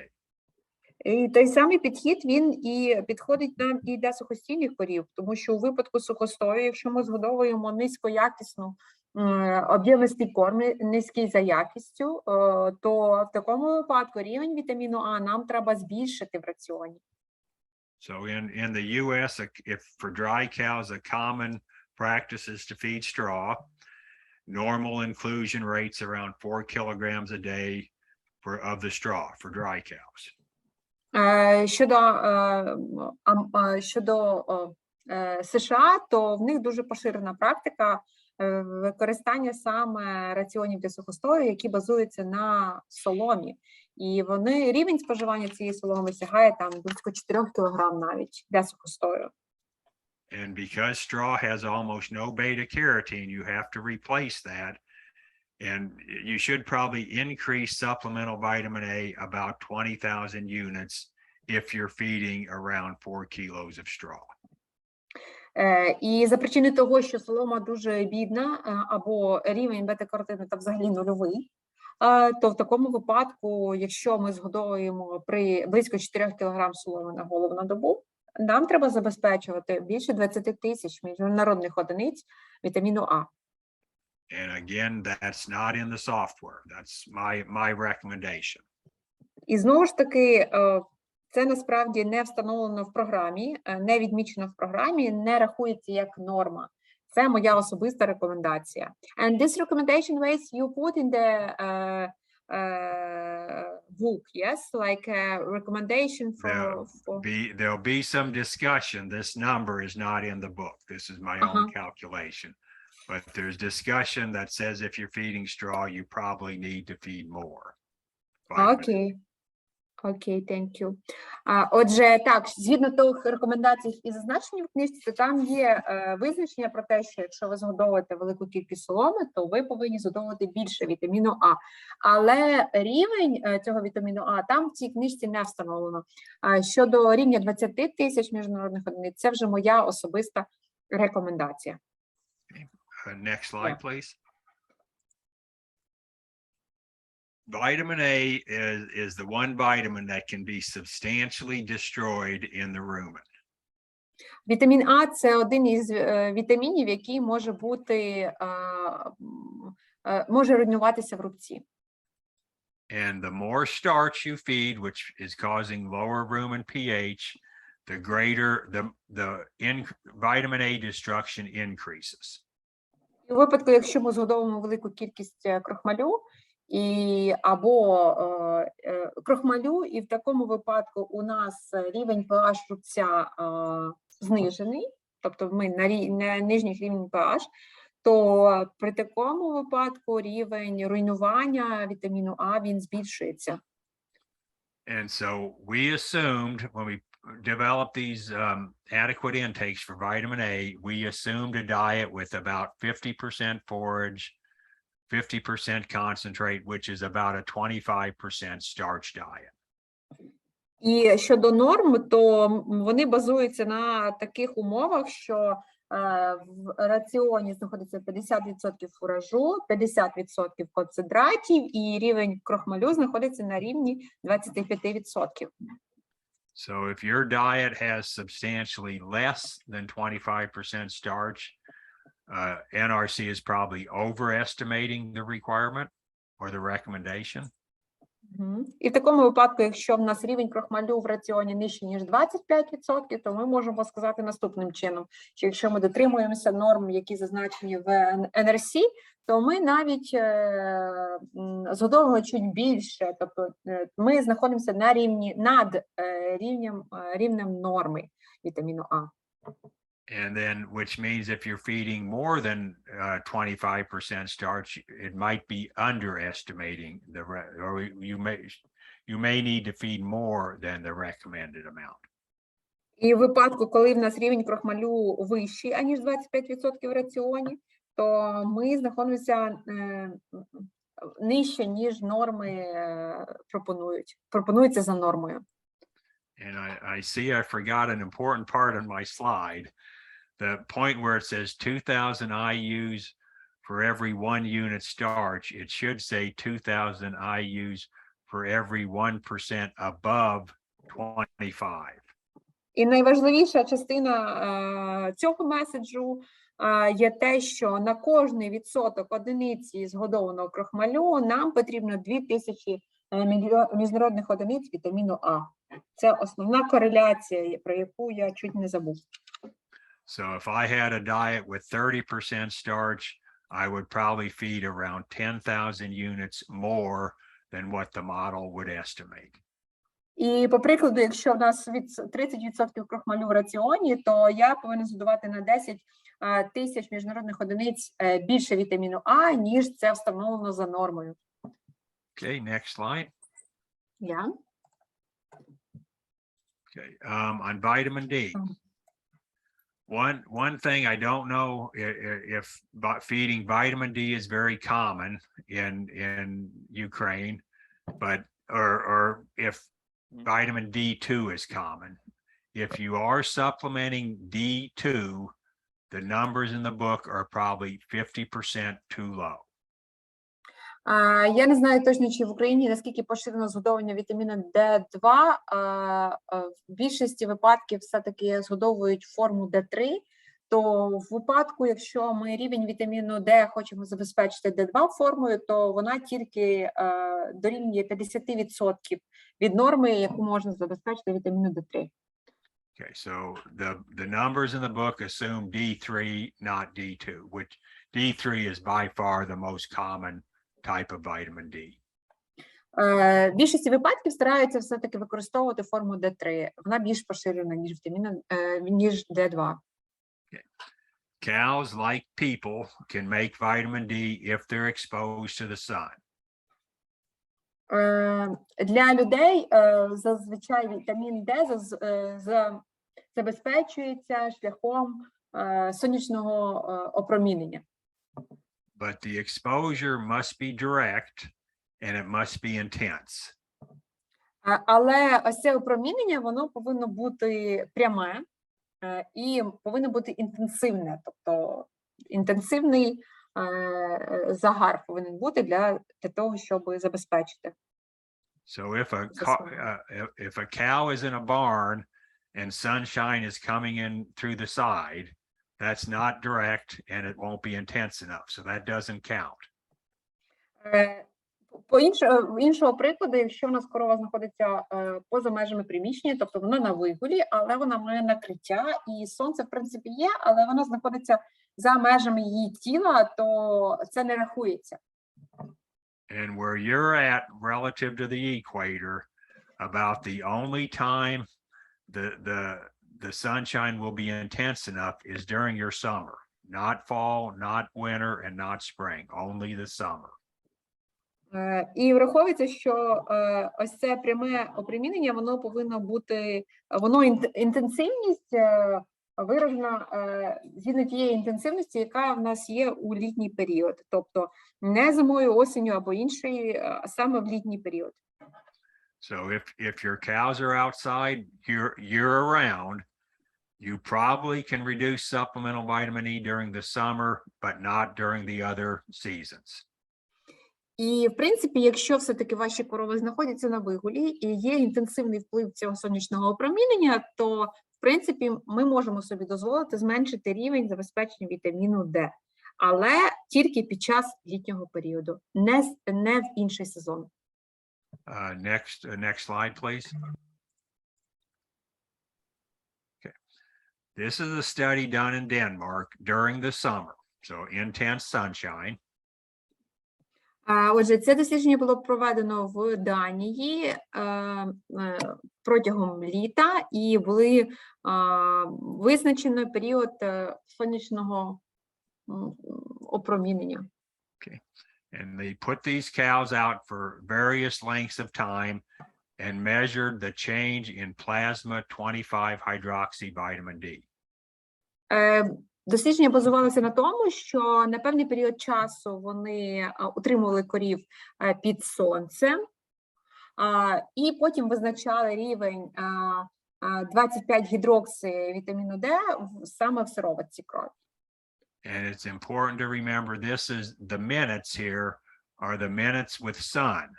So if it was cloudy, those minutes don't count. It's just the minutes where the sun was shining on the cow.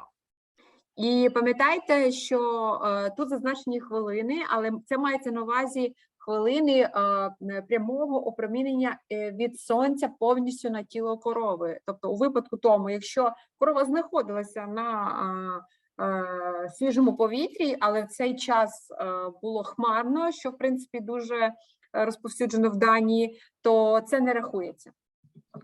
And what you'll see, if the time they were outside was less than 75 minutes per day, cows lost vitamin D status.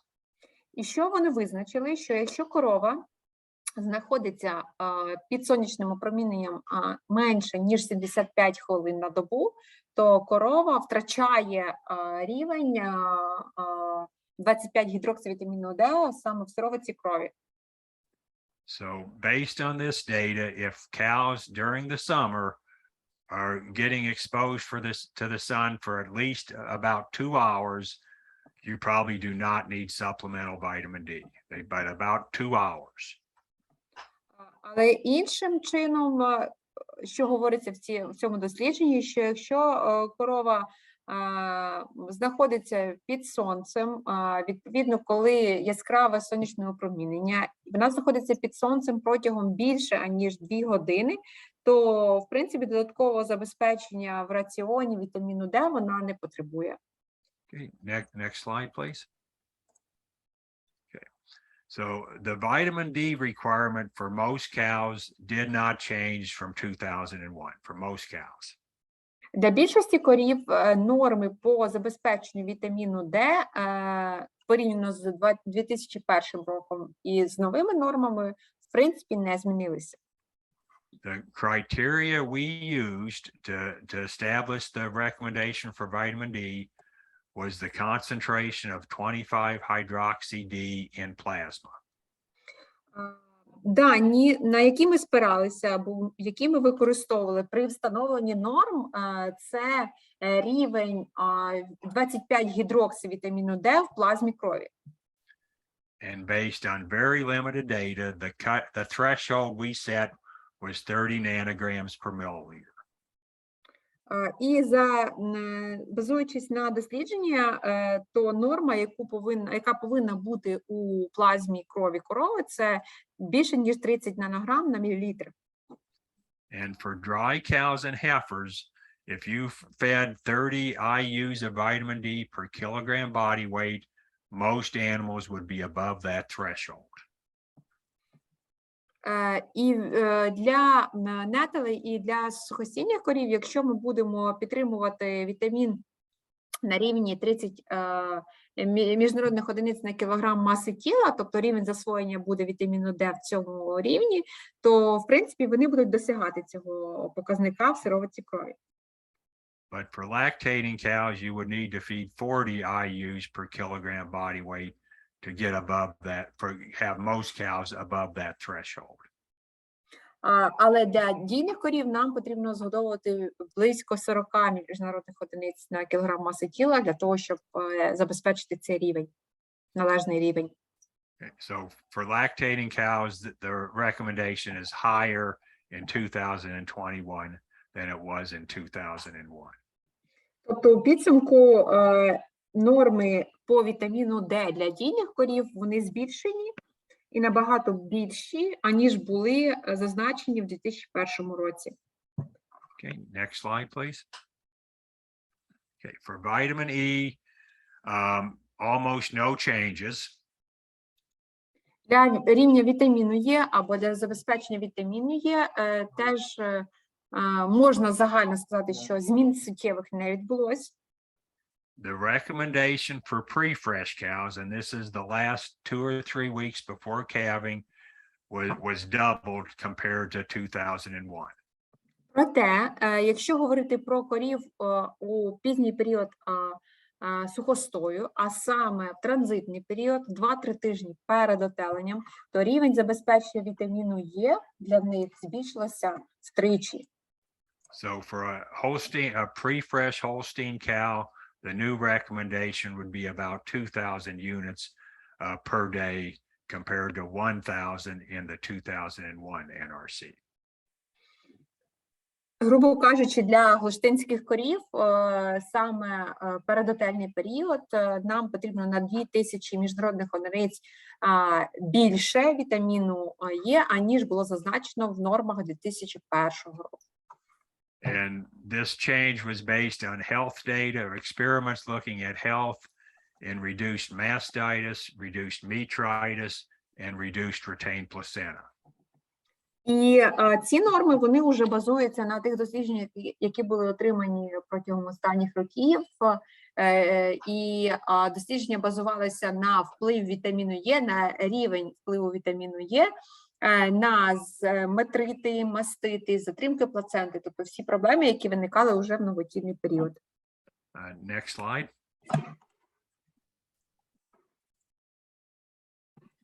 Pasture is an excellent source of tocopherol or vitamin E. Fresh pasture.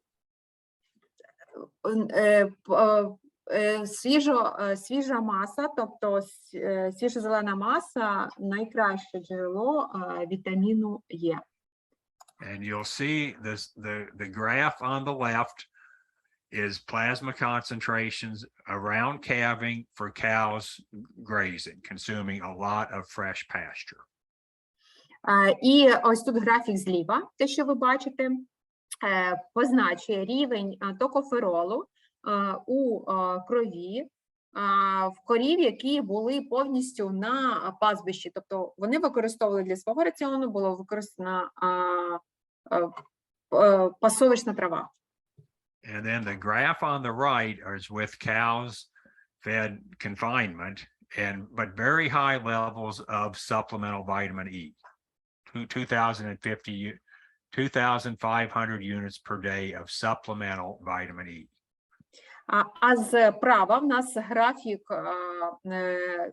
саме рівня токоферолу в крові уже корів, яким додатково забезпечилося it was traditional ration and supplement of vitamin E, yes? Yeah, yes. A typical dry cow diet, but very high supplemental levels. Good. І тут справа це вже були корови на традиційному раціоні з соломою для сухостійних корів, але їм додатково згодовувався високий рівень вітаміну Е на рівні 2500 міжнародних одиниць на добу. Again, on the graph on the right, the control, the blue line, was not fed any supplemental vitamin E. The green and the black lines were fed different forms of supplemental vitamin E. І на графіку тут зображені декілька ліній. Синя лінія означає контрольна група. Це корови, які не отримали додаткового рівня вітаміну Е, просто були на звичайному раціоні. Потім у нас знаходяться дві групи, які отримали два різних джерел, тобто той самий рівень вітаміну Е, але з двох різних джерел.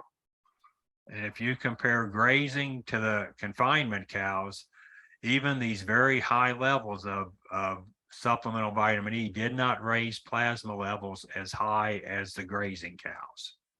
І коли ми порівнюємо ці дві групи тварин, то навіть висновок в тому, що навіть при високих рівнях забезпечення вітаміну Е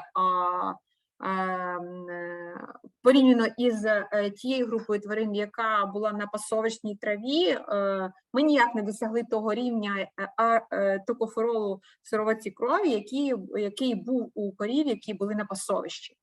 Okay, next slide. So in the software, in one of the input screens, it asks you, are you feeding grazing cows? Yes or no? No.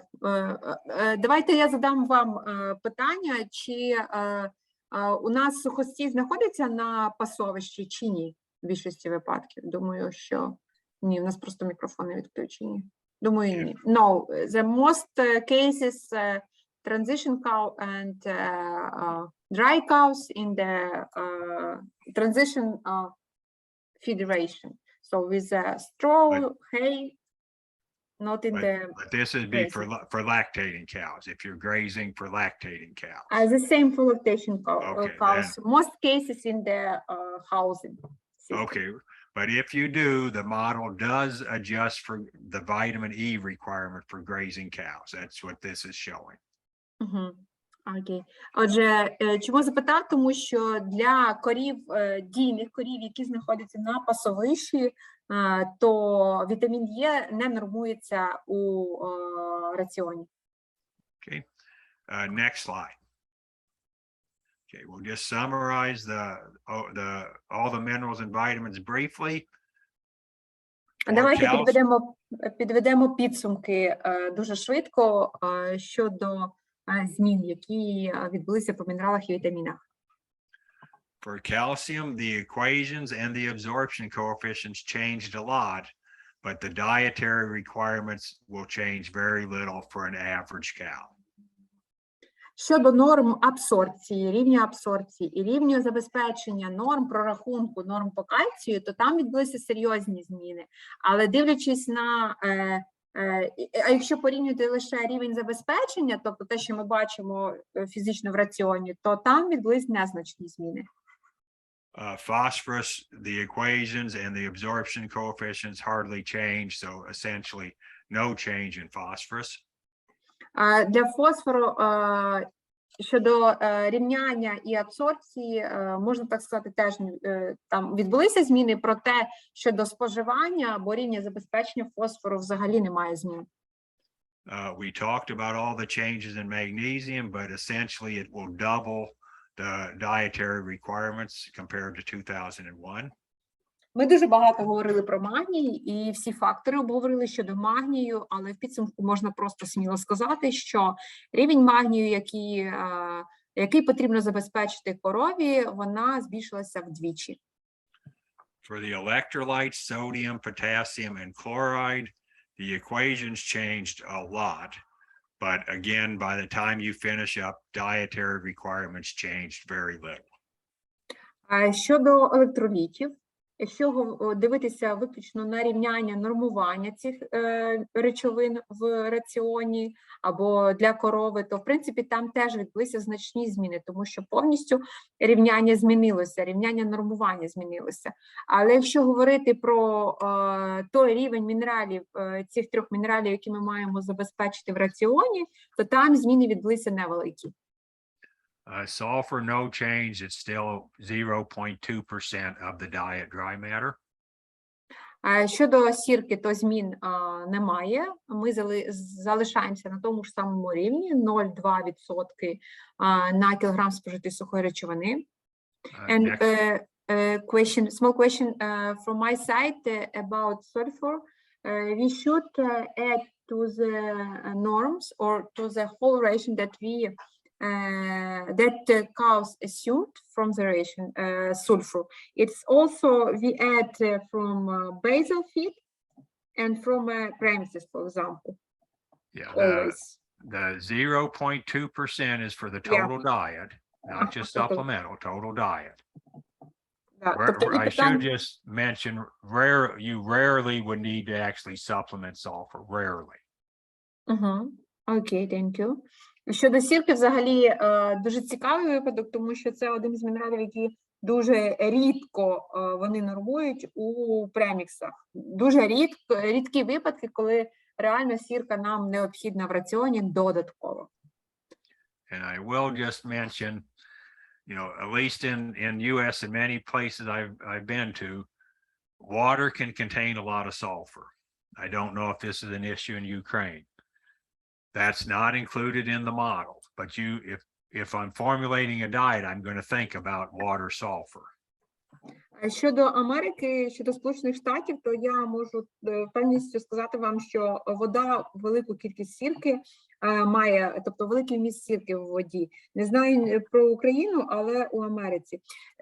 Maybe three years, maybe less ago, we discussed with you about sulfur in the water and also approach to the sulfur feeding in the ration.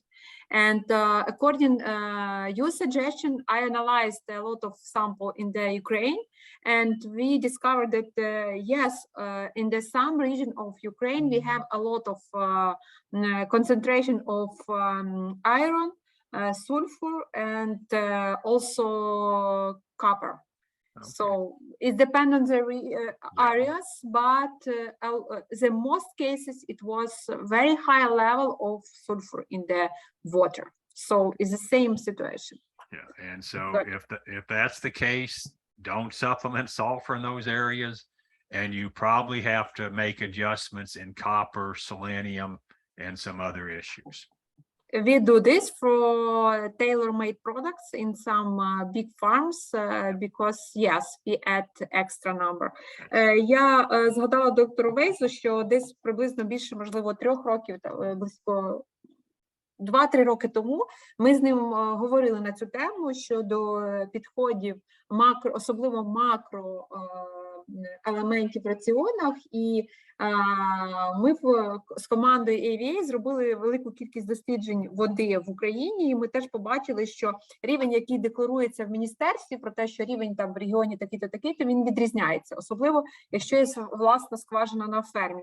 І в такому випадку ми з своєї сторони, як продукти, ми не рекомендуємо додатково велику кількість сульфуру згодовувати, особливо, якщо це йдеться про сухостійних корів, і в сухостої віддається перевага для сульфатів. То в такому випадку взагалі потрібно виключити з будь-якого преміксу додатково сірку. І також і ми в своїх нормах дещо зменшили. А для спецпродуктів, які ми виготовляємо на своїх потужностях, згідно спецрецептури, то обов'язково враховуємо межі щодо вмісту сірки в воді, і таким чином ми не можемо виключити сірку з води, то таким чином ми піднімаємо дещо рівень, особливо міді, цинку і марганцю в премікси для того, щоб норми по цих мінералах були засвоєні відповідним чином, а не були вбиті сіркою як антагоністом. Good. Continue because, yeah. Okay, for the trace minerals, chromium, we did not establish a requirement for chromium because there was not adequate data in our opinion. Щодо мінералів, то питання дуже цікаве по хрому, тому що навіть знову ж таки в нових нормах, в 2021 році, ми не встановили ще поки що норми по цьому мінералу, тому що ми не маємо велику кількість точних досліджень щодо цього, тобто лімітована кількість дослідів. However, in the text, we discuss potential milk responses to supplemental chromium. So it is discussed, but it's not in the software. І знову ж таки, але в тексті, в самій книжці ми, звичайно, зазначили те, що хром позитивно впливає на молочну продуктивність, тобто там є позитивна взаємодія з цим, але знову ж таки в нормах самих, тобто в програмному забезпеченні це все не вираховано, не визначено, не встановлено, але в тексті книжки обов'язково можна знайти ці дані, вони зазначені. For iodine, it's slightly higher than 2001, but very minor change. Щодо йоду, то дещо рівень йоду дещо більший, аніж вважалося в 2001 році, але не сильно значні зміни. For iron and selenium, they're the same as they were in 2001. Щодо заліза і селену, рівні залишилися ті самі, які були в 2001 році. For cobalt, it's twice as high, so it used to be 0.1, about approximately 0.1 milligrams per kilogram dry matter. Now it's about 0.2 milligrams per kilogram. Для кобальту дещо рівні збільшені. Раніше в 2001 році було норма на рівні 0,1 мг на кілограм спожитої сухої речовини, зараз 0,2. For copper, for a dry cow, it's about 40% higher, but for a high-producing lactating cow, it's about 40% lower. Якщо порівняти норми 2001-2021 року по міді, то для сухостою норма збільшена близько на 40%, а для дійних корів зменшена близько на 40% згідно тих норм, які були в 2021 році. 2001, вибачте. The dietary requirement for manganese is about twice as high as it was in 2001.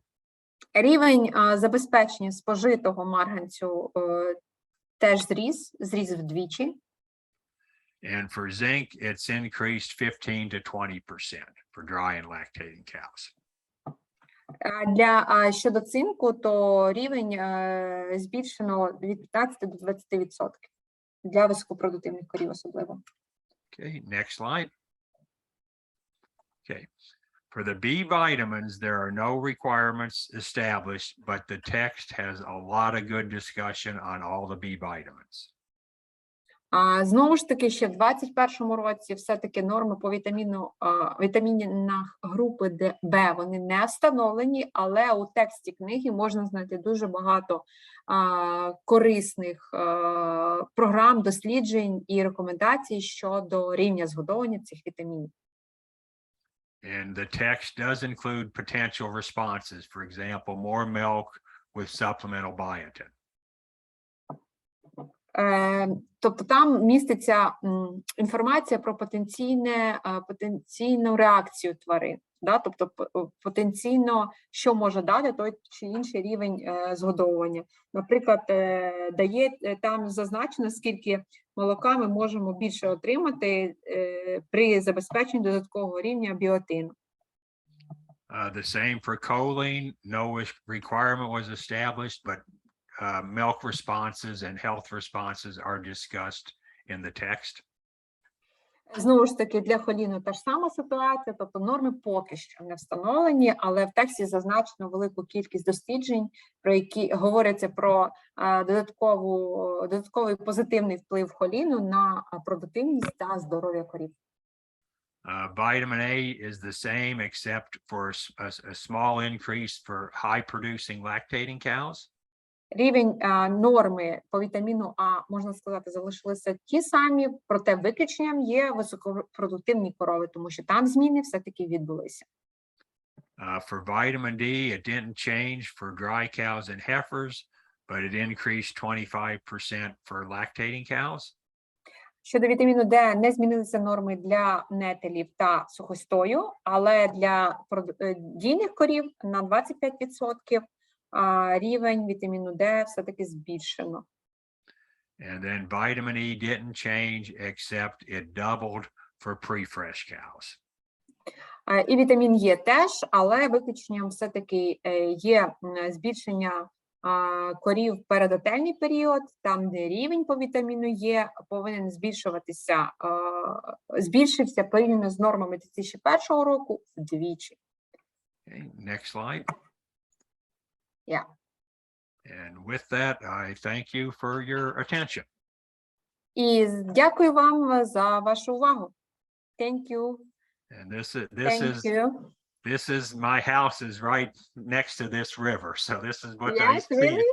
I see this in the morning. So Oh my God, it's so nice picture, so nice picture.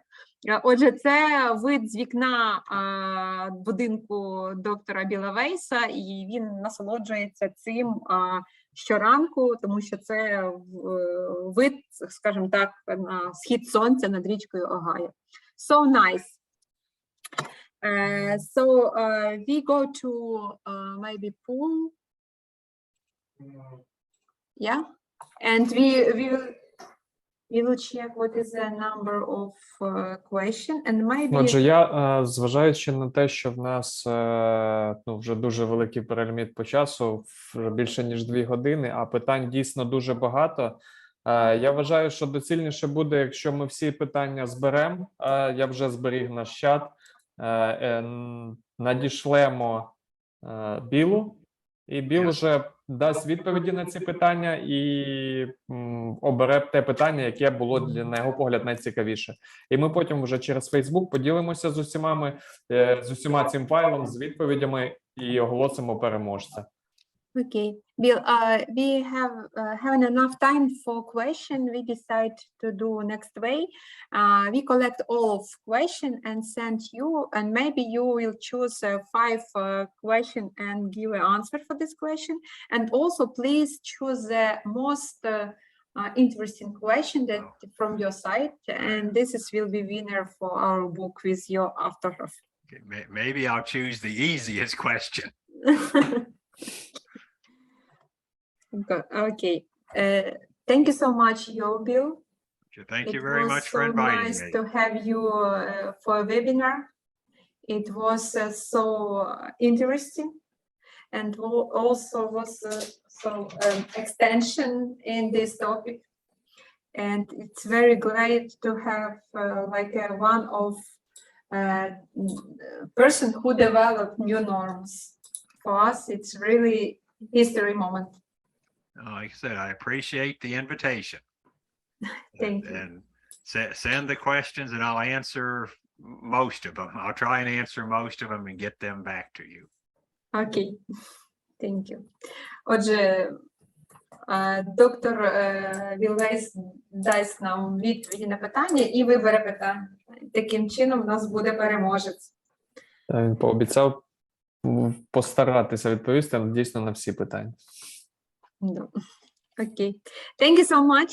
Okay, thank you. Have a good Have a evening. nice. Thank you. And you have a nice day. Okay, thank you. Goodbye. Bye. Всім до побачення. Дякуємо вам за увагу. Так, всім дякуємо за увагу. Будемо раді бачити вас на нашому наступному вебінарі, який відбудеться У вересні, в кінці вересня. у кінці вересня. Спікером виступить Джесі Гофф, який розкаже нам про особливості транзитного періоду в корів. Ми додатково через Facebook і через всі наші канали, через які ми повідомляли сьогоднішніх учасників вебінару, передамо знову ж таки цю інформацію. Це знову ж таки один із топових технологів і також науковців американських університетів. Джейс Гуф теж був і є нашим другом. Ось, і він теж розкаже багато чого цікавого. Він зараз відкрив свою власну консультативну, грубо кажучи, компанію, де він надає консультації про транзитних корів. Тому, я думаю, він багато розкаже чого цікавого. От, дякуємо всім гарного вечора.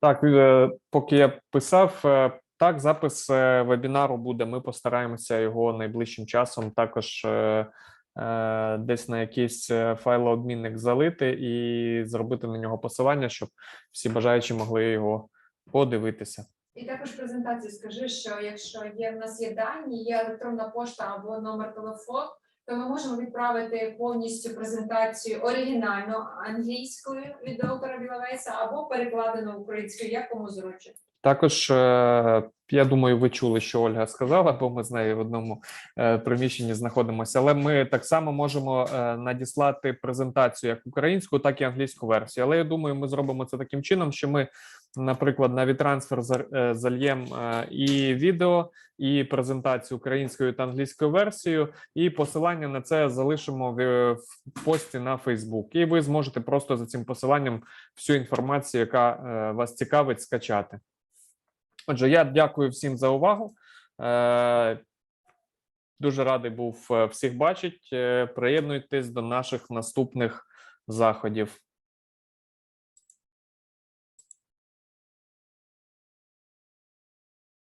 Так, зараз у нас ще є питання, посилання на Facebook. Зараз в чаті кину на посилання на сторінку нашу в Facebook.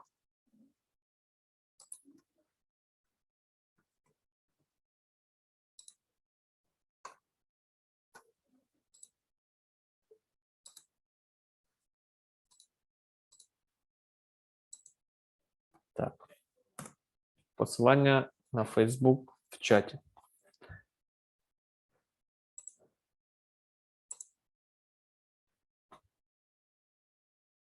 Почекаю ще кілька секунд, поки всі зможуть її отримати. І будемо закінчувати.